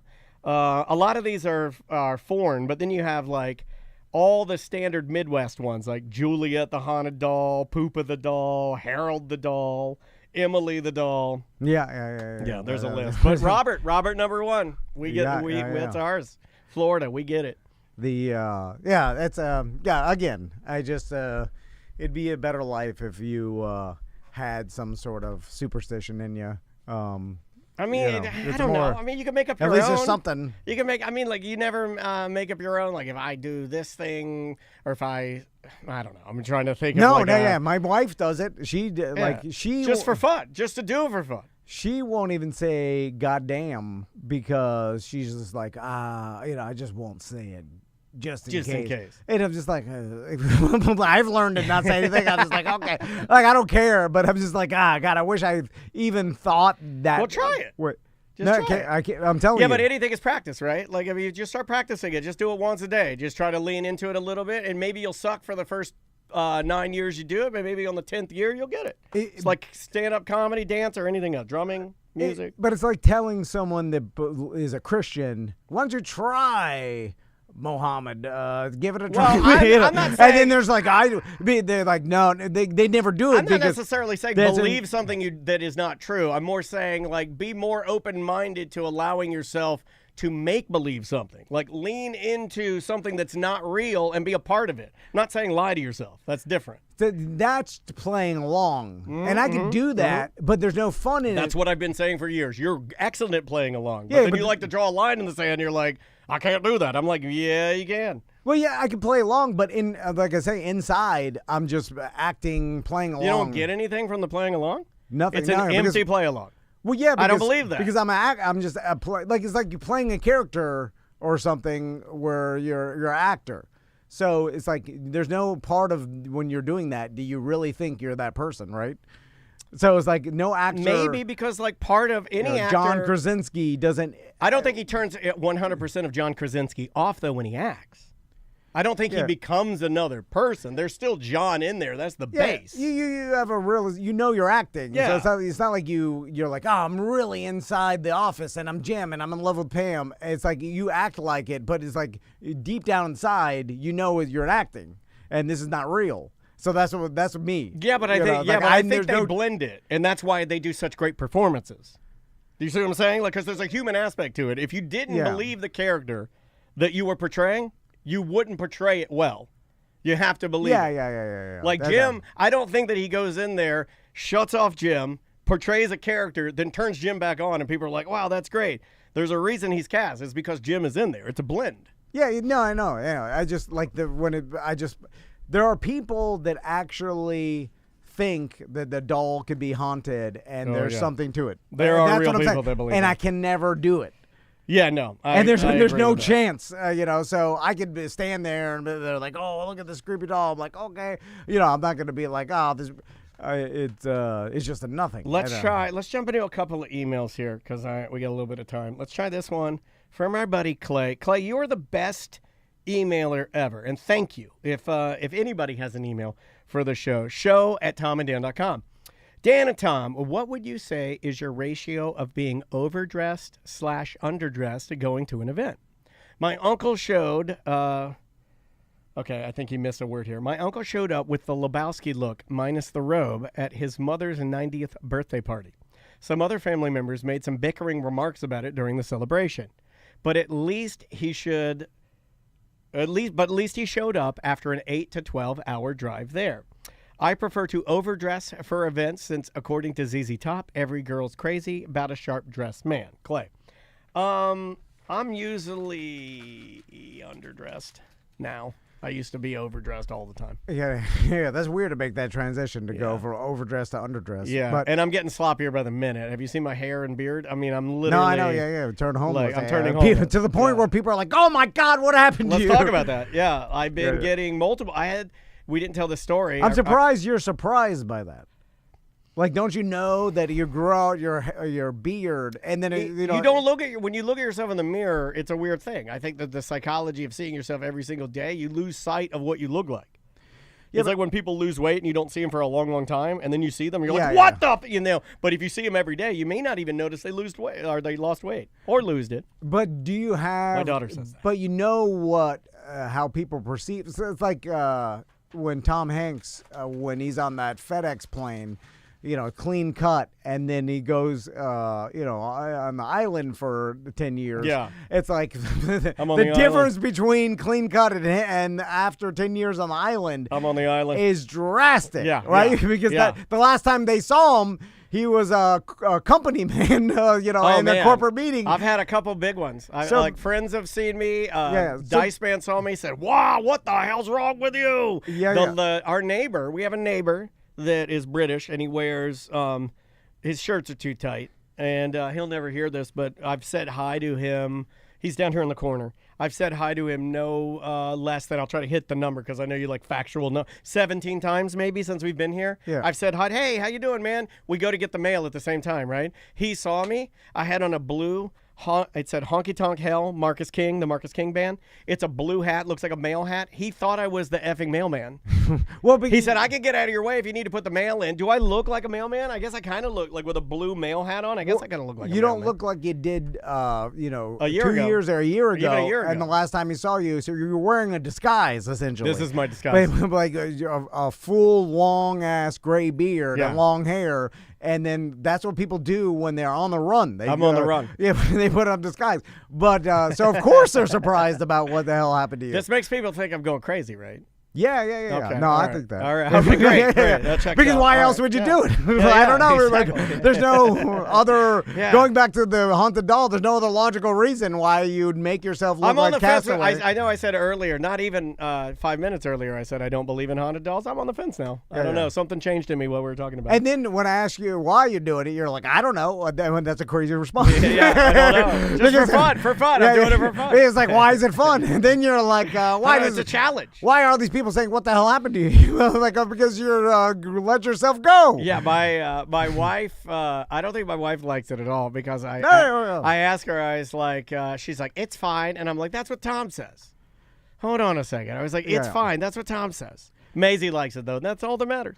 Yeah. If my daughter likes it, it's fine. Yeah, it's like that's all that matters. This one is from our buddy Randy. We have time for this one right here. Randy says, "What's up, T&D? On a recent ACT, you were discussing private investigators, and Ross mentioned that sometimes they're used as process servers. Is there a better job in the world for Ross than process server? Could you imagine the elite level confrontations and possibly explosions he'd have on a daily basis? Please, Ross, go make this happen. Also, in the same vein, would there be better People's Court style TV judge watching than Marshawn Lynch? He would be great. SFT, Sharton Randy. Thank you, Sharton Randy. So people may immediately think I would not like to be a process server because it's awkward. Doesn't have to be, I guess. But here's what I do You ever like been about served? it. No. But the process server, they only have to, once they find the person and they confirm it's that person, all they have to do is like, you've been served. They turn around and get the hell out of there. Yeah, you just have to confirm it's the right person. Yeah. They, by confirming, you're usually like, hey, Jim, is that you? Jim Smith or whatever? And then they're like, yeah, you've been served. And then you can get the hell out. The best so one. it's Yeah, immediately, here, let's try. Let's there's role no, play. you don't have to do this awkward conversation Let's with role them. play. You ready? Almost says what?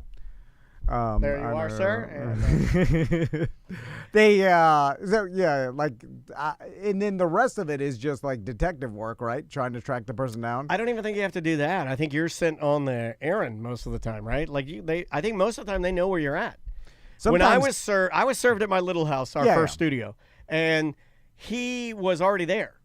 Yeah, like he was there. Like he knew my schedule. Like he knew I was going to be home at like, I don't know, like 12:30 lunch, coming home from morning radio, right? Like he knew. He was sitting there pulled in. That's the easy job. Yeah, it was super and easy. most of them are easy, just like repoing a car, because they don't know it's coming. But when they know it's coming, that's when it becomes hard, and then you do have to use detective work to track it. Like if you know your car is going to be repoed, you keep it in your garage, like things that you can't, like the repo man can't come into your garage, and like so you start doing that. You start hiding, you start parking it in a different place at work. You know what I'm saying? Because and the same thing with being served. If you know you're going to be served and you don't want to, you could evade the process server, and then that's where the detective work comes in, because unless they serve you, then you can't go to court because they have. I think to, I take it too far. Like if they were like, I think that if I pulled up and I saw them pulling the car into the garage and shutting it, that I'd run and then I'd dive under the garage and it hits me, so it would go back up, and then I'm getting in a scuffle, and then they're killing me. Illegal. Yeah. No, I know. That's what I'm saying. Right. I think I would go too far because like it would be. I'm the type of person where if I think you're getting one over on me by using like, oh, I'm sorry, it's in the garage, I'd be like, I'll burn your house down now. You take it you personally. can't do that. Yeah, I would take it personally. You can't do that. Yeah. All right, we gotta take a break, buddy. All right, we'll take a break. We'll be right back with more corporate time. Awesome. Sorry, I know you wanted to do 15. No, it's all good. A little too long. And that is Wednesday 1.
Got some good emails.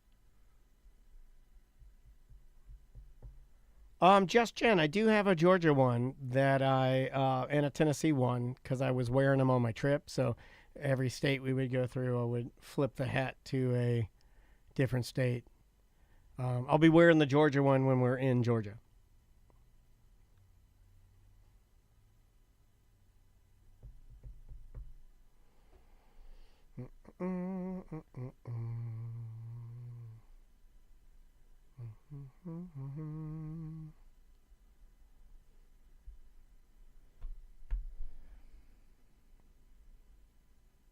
Is he good?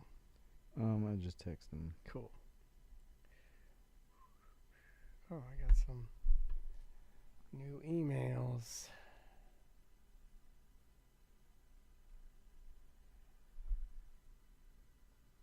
Oh, it's always been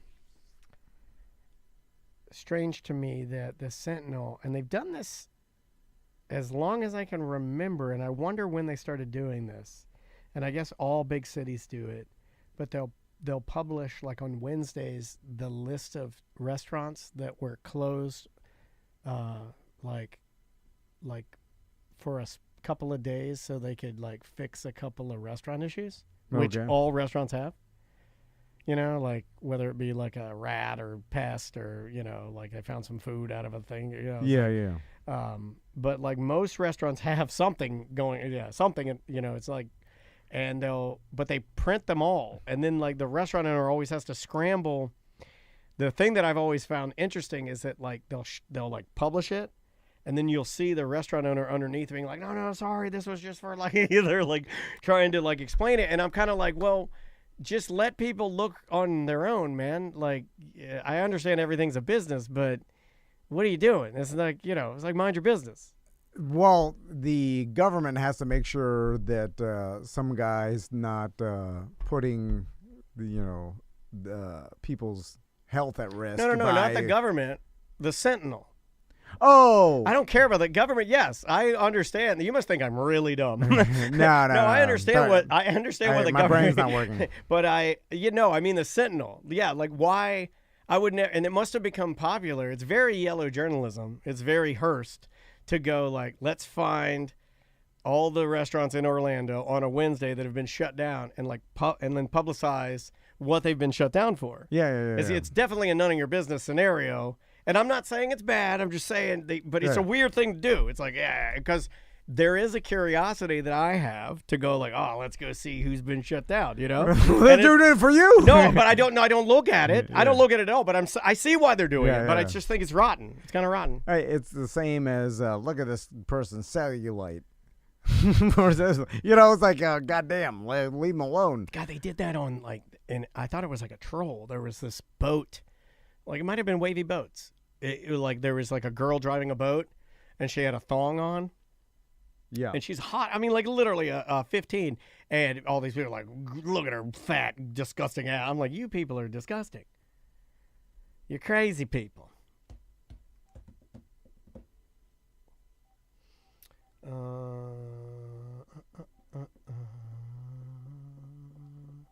What is Hattie B's? Is that a Nashville hot chicken place, I'm guessing, Shred Bear?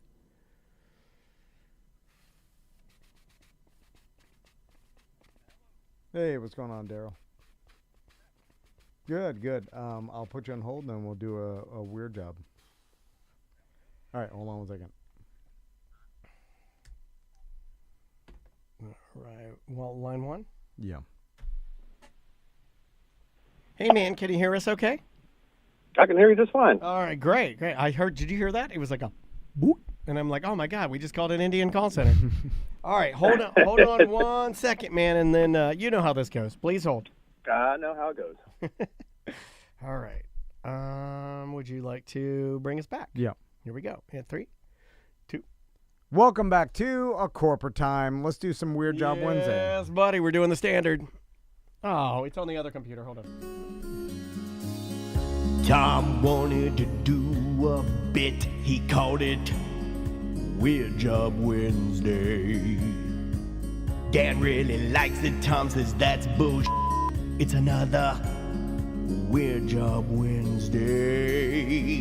What are you doing? What is your job? Are you neat? Are you tidy? Or are you a fat slob? Do you make lots of money and you sit up in your tower looking down on all the people who are working by the hour? It's a Weird Job Wednesday. Just another Weird Job Wednesday.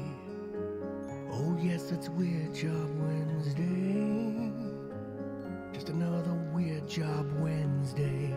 Thank you, Tom. Thank you. Weird Job Wednesday, let's say, brought to you by thepinballdudes.net. Yeah. If you're looking to buy or sell or rent your pinball machine, go and talk to Andrew. Yes, or his lead assistant, Rose. She will. They'll hook you up. They'll buy, sell, trade. They can make any of your pinball dreams come true. All right, on the line with us right now is Daryl. How you doing, Daryl?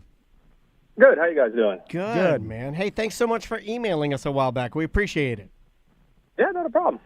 All right, what's your weird job, Daryl? Well, it technically isn't wasn't my weird job. It was my parents' weird job, and since they were my parents, I lived with them, and kind of a family weird job, I guess you could say. But from when I was 8 to about 13, for about a 5-year span, we lived in a nice little single-wide trailer right in the middle of a high school, and it's what they call the Vandal Watch program. And I don't know if you're familiar with schools, if you got kids that are mostly it's in junior highs and high schools. If you've ever seen what looks like a residential mobile home on a school property, there's people living in there, and they basically babysit the schools for the school board. And it's an actual kind of a job. Hold on a second, because I've never heard of this. Me neither, and I know. Like, look, I went to DeLand High. You went to Miami Killian Miami. Senior High. And do you remember there being caretakers? This is no No. different than like a caretaker for like a ranch or a farm or like a sleepaway camp, right? Well, they have this at storage units where they'll be old drunk. There'll be someone that Some old drunk. They have like an apartment at a lot of storage This is my units, dream job, by the way. and you live there, and it's kind of like you oversee. You have someone on property. I didn't know they did this at schools. So I didn't either. Is this a nationwide thing, or is it only from a small town thing? I'm not sure. I'm from Claremont. This was the Claremont High School. I don't know if it's a nationwide or a Florida thing, and for the work I do now, I actually go to a lot of schools sometimes, and I've only seen it in a couple other schools. It's not a very common thing, and like I say, it's mostly junior highs and high schools that I've ever seen it, and I can almost imagine nowadays with technology and cameras and all that they're kind of phasing it out. Plus, it's kind of weird. What was the actual, I guess, program that you were a part of? What was it called? It was the Vandal Watch program, Okay. and basically that's exactly what it was. We watched for any people, breaking into the school property or, vandalizing, because this is like in the late 80s, early 90s, back in the heyday of America, kids were wild and they would do crazy stuff. And it was always, let's go break into the school and, spray paint stuff on the walls or whatnot. So I like that how was my parents' job to watch out for that. all old men say their heyday was like X amount of years. It's like saying the heyday was in the 90s is funny because like that's what people said in the 70s and the 90s. Old men, this keeps going all the way back. And pun intended, this was a 70s to 90s program. My sons, when they're old men, will say that 2030 was the heyday. Everything's the heyday. Why do you think they got rid of most of these Vandal Watch programs? There is a reason that I think Tom can get. What'd you say, sir? Sorry, Daryl. I said pedophiles. No, security my cameras. God. No. The number one reason they didn't want the liability of people staying on the property. Huh. Well, I can see that because I ended up causing a lot of damage myself because I was a kid. I was around 10, whatever. I was a punk-ass little kid, and I created some of my own damage and got in trouble quite a bit. So I can understand that, which I was always surprised they would let a family live in that thing too, The only way you'll still find this, it's only popular in the private arm of education now. So if you have like a private university, if you have like a private high school or something where it's considered a truly private school, sometimes they will still have a caretaker, at least according to Google and ChatGPT. Because it's cheap enough. Same thing that, like I said, the storage units, they have someone there like, hey, well, I'll let you live in here for free if you watch my place, and then you build an apartment, and then it's like, okay, like it's a cheap way to get a security guard. But I'm sure... our buddy Greg, I think that's him in the chat room, he said, I did this back in 1999 to 2000 at Edgewater Junior High on Merritt Island. I lived on the property as a security thingy, and then if I heard anything or saw anything, I'd have to report it. There was a speaker in the bedroom connected to mics in the gym and the office in case I heard something. He would be able to alert people. Oh, and so they'd have actually some sort of system where there was audio. Can't believe they had a the system. Gym. Yeah, I thought you were just there to say you were there. So, Daryl, it's a single wide trailer, and it's on the school's property. And would your dad have to actually go out and like walk the premise? Oh, yeah, he was supposed to, and he did it almost every night. But, yeah, and if you ever see them now, the last couple of ones that I've seen, they're like up right on the corner of the property, like, just barely within property line. Ours was smack dab in the middle of the property. It was the weirdest thing. I like it better in the middle. Rounded. I like it better in the middle. It was weird. And I also would like it better if your dad had to dress as a schoolboy to infiltrate while he was doing his walk. No, I'll never forget one time we were in Claremont High School, and back then there was a rivalry between the Groveland High School, just like the old Dazed and Confused movie, high school rivalries. And the Groveland kids came over one time and started vandalizing the Claremont school, and so my dad had to go out there and try to run them off. And he just happened to be wearing a football jersey at the time, and those kids thought it was night dark. They thought that he was one of them, and they're trying to tell him to run and hide. And meanwhile, he had already called the police, and it was interesting, that's for sure. So that's a confusing story.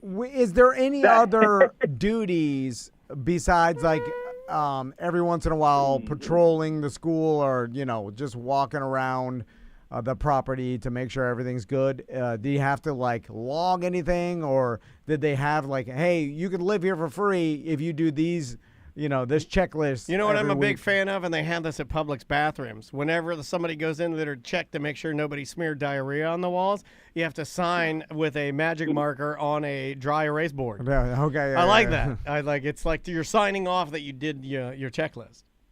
Yeah, there was no checklist or anything. He had the principal's number, I guess for lack of a better term, on speed dial. And if anything ever came up or if he found anything, he would call him right away and let them know. But it was basically just kind of make sure everything's cool. If there's a problem, call us. And he would walk the grounds every night, check all the doors, and make sure nothing was unlocked. Keep an eye out, because we didn't have a speaker inside the trailer, but they did put a big alarm on the building right next to the trailer. So whenever an alarm was set off, it would trigger that alarm. But as far as any kind of daily logs or anything like that, no, there wasn't anything like that. How was the and my dad would trailer? have done it anyways. How was the trailer inside? Do you remember what it looks like? It was a classic, the single wide. I guess it would be a 2-bedroom, 2-bath. Just basic, basic single wide trash trailer. To be honest, it wasn't bad, but it sure wasn't nice. It was like a bedroom on each end. Exactly, bedroom on each end, the living room and the kitchen kind of right in the middle. And the master, I guess, bedroom had a bathroom in that, and the other one has had a bathroom next to the bedroom. But yeah, it was a typical single wide. Gotcha. And was the deal you got to live there for free as long as you did this, or was there like you have to pay for the water, the utilities? How did that work? We paid for the trailer, but all utilities, you didn't have to pay property taxes. You obviously didn't have to pay for the property, water, electric, all of that, sewer, everything else was covered. All we had to pay for was the actual trailer itself. Everything else was covered. But we didn't get cable, and that kind of sucked because, cable, Bright House ain't running cable all the way to the middle of the high school for it, so we didn't have that. We had the old school antenna and everything. Oh, my God, rabbit ears. Rabbit ears back in the day was not good. Yep, that's exactly it. Did you go to the school while you were doing this? Because that would be weird to be like, I live there. Yeah, I never leave. I made my own prison. Now, what happened was that was a high school. It was a Claremont High School. It was the Claremont Highlanders, which I always thought was cool instead of some lame old Eagles or Tigers or whatever. Our mascot was the Highlanders, which was pretty awesome. But what they did back then, Scotch community out there, right? Yeah, it was. Yeah, it was. But they had built a new high school, and what it is right when I was about to go to high school, they had built a new one, and what they did is they retrofitted, the old Claremont and Groveland High School. They were turning those into the junior high. So right where our trailer was, as far as renovations, they were putting some mechanical AC equipment there, and they're like, well, you got to move your trailer. And my parents were poor. That's the whole reason why we lived there, because we were dirt poor, because my dad was evading taxes and hiding from the IRS. There you go. So in order to get the trailer out of there, you have to have the land to move it. You have to pay to move it. You have to pay to get utilities, and they didn't have any money for that. So my dad just burned it down. Whoa, hold on. I never saw this coming. This is like an A24 movie. Now, did he burn it down for the insurance, or he just couldn't take? Okay, the insurance. He burned it down because we had no other options. Like I said, we didn't have the money to buy land to move it to. And plus, I don't know if you're familiar with mobile homes. Once it's been sitting somewhere for so many years, moving it's just going to destroy it anyways. Yeah, that's true. So they get flimsy. Yeah. Yeah, it gets flimsy. It's bad. So in order to keep us from just having to walk away, and no matter what, we had to get rid of the trailer. So it was around the end of November, beginning of December. He just went and bought a real Christmas tree, and he let that thing sit outside in the sun for about 2 weeks, and then he put it in there. And one day he was just walking by and just took the lighter out and just sparked it, and trailer burned down in 7 minutes. So and you had moved it, obviously, because I don't want everyone to be confused like me. You weren't burning it in the middle of the school. Yeah, Oh, no, we burned it right there in the middle of the school. Oh, wow. Yeah. It's in the field and nothing can't hurt anything. Did they know you were going to burn it, or did you just burn it and then step outside and act surprised? They acted surprised. He faked it real good. He was pushing my grandmother, because I was, I think I was 13 at the time. I just turned 13. I was playing outside. I come running around one of the buildings. And I saw oh my God! All your toys are inside. He's a monster. Oh yeah, it was December 13th, and so my birthday was December 7th. I had just got a brand new Sega Genesis, played it for a week, and lost that. Had to leave it inside, because if you take it, he burned it down right before Christmas. You have to. If you take it out, the cops will know. They're like, "Why'd you take all your stuff outside and put it in your Ford Explorer?" Well, he did. As you know, he did leave all the Christmas gifts. They were still in the trunk of the car, just coincidentally. Smart. But yeah, and I mean, I'm not even making this up. He straight up burned it down with the Christmas tree, and he didn't even move it. The closest building, the one building, was maybe about 35 feet from our trailer, and the other building was probably no more than 20 feet from from where our trailer was. That's a dangerous game he was playing. He could have burned the school down, but he had to do it. You have to do whatever you have to do, Tom, for your family. You know that. Yeah, but this I'll do anything for my family. Sounds crazy. I like this. That was a great ending. But that's exactly what he did, and that's how my mom still lives in the house. I ended up finding out he wasn't even my real dad, so he's out of the picture now. Well, that's a real twist. So a stranger burned your house down. Yeah, that's a whole other weird story there about how I found out he's not even my dad. But yeah, it was definitely a weird living arrangement, because for a while there, my grandmother couldn't live on her own, so they brought her in too and gave her my room, and then I had to sleep on the couch while she was sleeping in my room. And you should do that with your sons. That'll make them tough. You got to move a fake grandma in and make them sleep on the couch. So Daryl, this made you a tough as hell person, right? It made me tough as hell, but with a buttload of mental issues, too, I'm pretty sure. Because whenever I tell people at work about my childhood, they're like, oh, well, that's what's wrong with you. And it's kind of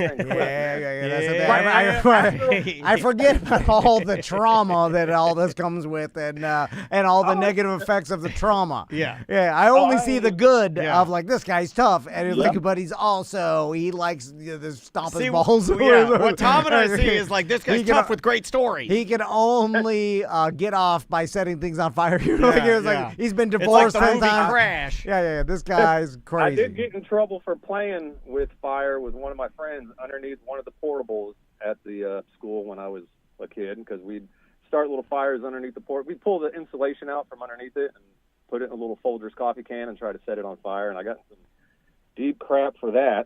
And then That's what my dad also- did with the Christmas tree. Oops. Shouldn't have said that. Daryl, I like it when the dad in this scenario, your dad, he's running. Let's give him a name. What was your fake dad's first name, sir? I'll give you. His name was Claude, but he had also the old school. He had an old guy name. His name was also Spurgeon. So Sturgeon. Spurgeon with the SP, like the fish, but with a P. Spurgeon. I've never even heard of that. My name's Claude, but you can call me Spurgeon. And if you don't, I'll burn you down. Not your dad. Hey, kid, I'm not your dad. I'm Claude, but you can call me Spurgeon, and I'm going to burn your Christmas down. He and my grandmother, my fake grandmother, her name was Gertrude, but she wanted me to call her Gaggy. Gaggy.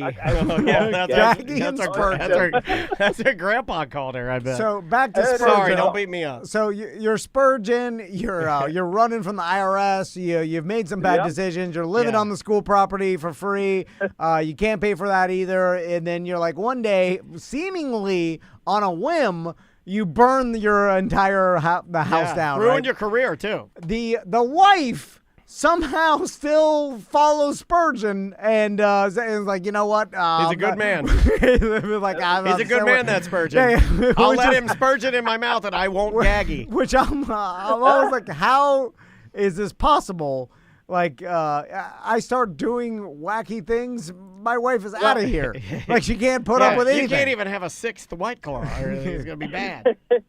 She knew about all the IRS stuff and everything, and everything, but that's why they never technically got married, because she didn't want to put anything, his name on anything. So it was all in her name, and he never told her about burning it down till years later. And so he kind of like kept that. But it was super funny genius. because Yeah. he kind of, in a way, I mean, it worked. He got away with it. He did it. He used the money from the insurance as a down payment on the house that my mom still lives in today. So, I mean, he got away with it, but Great I don't story. know what the statute of limitations is on that. That's crime is easy because most people aren't criminals, so our whole system and everything is set up for most people to do good. So when you were dishonest and you realize you're like, okay, my house is insured, I could burn it down. They're probably not going to do that. Like a Christmas tree, that happens all the time. It's like, and that fire marshal was in that house for maybe 10 minutes. He walked in, looked at it, said, "Oh yeah, Christmas tree." Not that. There it is, right there. Open and shut case. He signed off. That's what I would do out. too. Because everybody's lazy. That's what they've seen a million times. They're not looking for the criminal. Textbook Christmas tree. On to the next one. Mm-hmm. That's why that's it. the cops get so much flack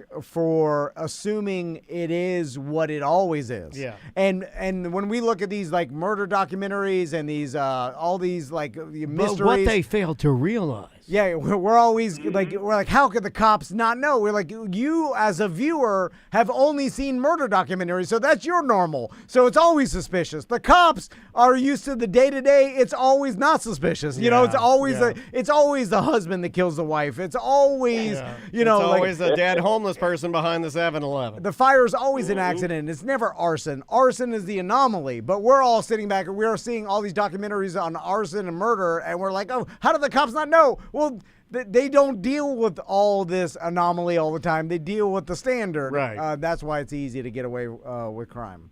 It was easy, that's for sure. Well, how much was your dad getting money-wise? I mean, was it just room and board, or like did we get a number, like a number on what As far he as had to buy the trailer. Yeah, they had to buy the trailer and then the free utilities and, like I say, no property tax or anything like that. So, but he got he didn't get paid. You got the insurance money on the trailer, so he didn't. free and clear. And he didn't have to stay locked to that job. So if he wanted to take odd jobs during the day, he could and just work at night. No, he actually had a job because he was trying. He was still hiding. He was dodging the IRS, so he was working under the table, like doing painting houses or some side work, because he was a pipe fitter, and he would do like under the work table because he's still trying to dodge the IRS. Right. So, but and during school hours, there isn't that much of a need for the, babysitting the school because, you got staff and all Sure. that there. So it was more of a night and a weekend type deal. And he's not maintenance. He's just caretaker at night. Yeah, that makes sense, Exactly, man. yeah. That's cool. Actually, that's like a pretty clever way of making a nut for a house that you're eventually going to buy down the road. A pipe fitter seems like an easy job, right? Because they're standard It sizes. is not. That's what I do now. That's what I do now. And Oh, man. Tom insults right out of the... I love insult right Well, out of the how's box. this? How you explain to me why it's hard? It's like they're standard pipes. Well, I do my irrigation. The only- playing radio all day there, Tom. The only way that you could get a faster insult would be if we called this guy and he said, hello, and I said, just so you know, people that use the phone are stupid. Well, explain to me why it's hard.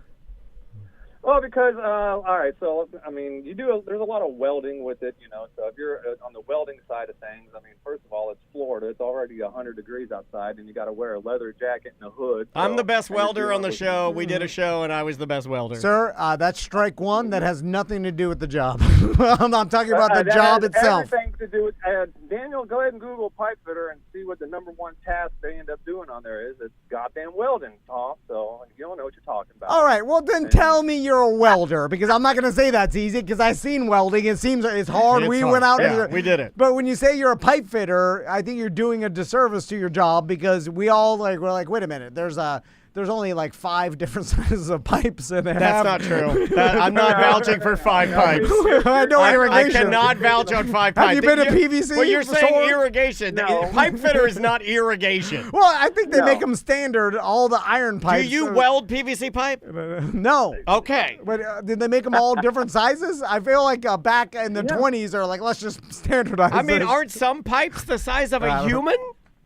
Yeah. There's 48-inch pipe. There's a big ass pipe, man. I mean, pipe fitting's all your big stuff. Plumbers deal with your residential. They make doo-doo runs downhill. They get the water to your sink. You're more of a doo-doo man. This guy is doing real work. You're doing small pipes I'll are give you- doo-doo I'm pipes. just saying- This guy's doing big pipes. You're doing yourself I a will tell disservice by saying your job is a pipe fitter because immediately I'm like, well, that's easy. All right. I'll Well, give why an do you example. assume it's easy? Just because it's a There's a pipe and you have to name. fit it? Because you're fitting I will pipes give you- together? Yeah. I'll give you an example, Tom. Like right now, I'm doctor. Does sitting that in sound my like an easy truck. job? No. Like I don't understand the rationale of pipe fitter makes it sound like an easy job. I'm doing this interview with you because I just came out of a walkthrough. I'm in downtown Orlando, right there at the Morgan & Morgan building. We got to change out a chiller in the basement, a 15,000-pound chiller. We got to get into a basement with a bunch of 10-inch steel pipe and everything. I So banged gotta a figure out how to get 14,000-pound this girl at elevator. Chillers. It's actually right across from Ember right over there. There I you remember go. when we had the one. Oh, yeah. meet- Ember. The one meet up. Remember? Oh, yeah. We got kicked out of Ember because one of our listeners, I think it was Nick, he had blueberry vape juice and he plumed up the room and it stunk real bad. All right, Daryl. So I mean, yeah. So that's getting that big ass chiller in and out. That's a lot of stuff you got to lay out. It's thinking, planning. It's not just gluing some PVC. You know together, this show. He doesn't believe you. No, I believe it. I'm just saying what the actual name of your job does a disservice to how hard it sounds to call yourself a welder. There you go. Or All the right, pipe you know fitter. what? Fair enough. Yeah, Fair just say enough. welder I'll because get that that. I respect welder, welders man. See, but here, there's different roles in the pipe fitting trade. Like we have welders, and that's what they do. They just weld the pipe. And you have the actual fitter will fit the pipe up for them. They weld it. And then you have people that run the jobs that are the foremen. So they got to lay it out. They got to figure out where the chiller's going, where the pipe's coming from. I mean, it's a I don't know. Sounds easy to me now, too. Oh, okay. All right, Daryl. Hey, thank you for the time today, man. Appreciate it. Hey, not a problem, guys. I appreciate y'all. And Thank then you. more than that, appreciate you listening, okay? All right, thank you. Y'all be See good. you, man. See Take you, care. Daryl. Nice, man. That's weird. That's the first time I've ever heard that they used to allow people to bring a trailer on school property just to be like, watch over the property at night or like the when off school caretaker hours, of it. caretaker. Even though you're not really you're not taking care of anything. You're just kind of there so that if anything happens, you can call the police or something. Yeah, you're like, you're a reaction is all you are. it makes Which could be done with probably cameras easier, and then a person off site could probably get to it just as fast. Yeah. Well, nowadays, but Yeah. you know, like back in the '80s, it was like you had to put a human there. It's a very appealing job to me. If we're just talking, because I like Well, it's a lately. nothing. Lately, since we've been doing the weird job, it doesn't have to be a nothing though. I'm just talking about the isolation of it is what is appealing to me. Yeah. Like the idea of being like in my own little spot. Like I tell you, you hit on one earlier that I almost want to talk to somebody that's done this, or maybe we have. But I definitely want this job. I want to live in the apartment above a storage complex. Or Like yeah, I'll have on my property, own little on-property place, and it'll look nice, and I'll just have like a nice TV with video games in there, and like a nice couch, nice bed, small. You know, just cook my little meals and just stay alone. And just stay up there. Just leave me alone. Yeah. Just in my little spot. What do I got to do? I got to go open up a gate for Yeah. some people, let some people in. You have no contact with anybody, No. really. Yeah. It's like being a dead but alive. Yeah, it's dead alive. I want to be dead alive. All right, we'll see you tomorrow. That's funny. Lunch? Yep, there we're going.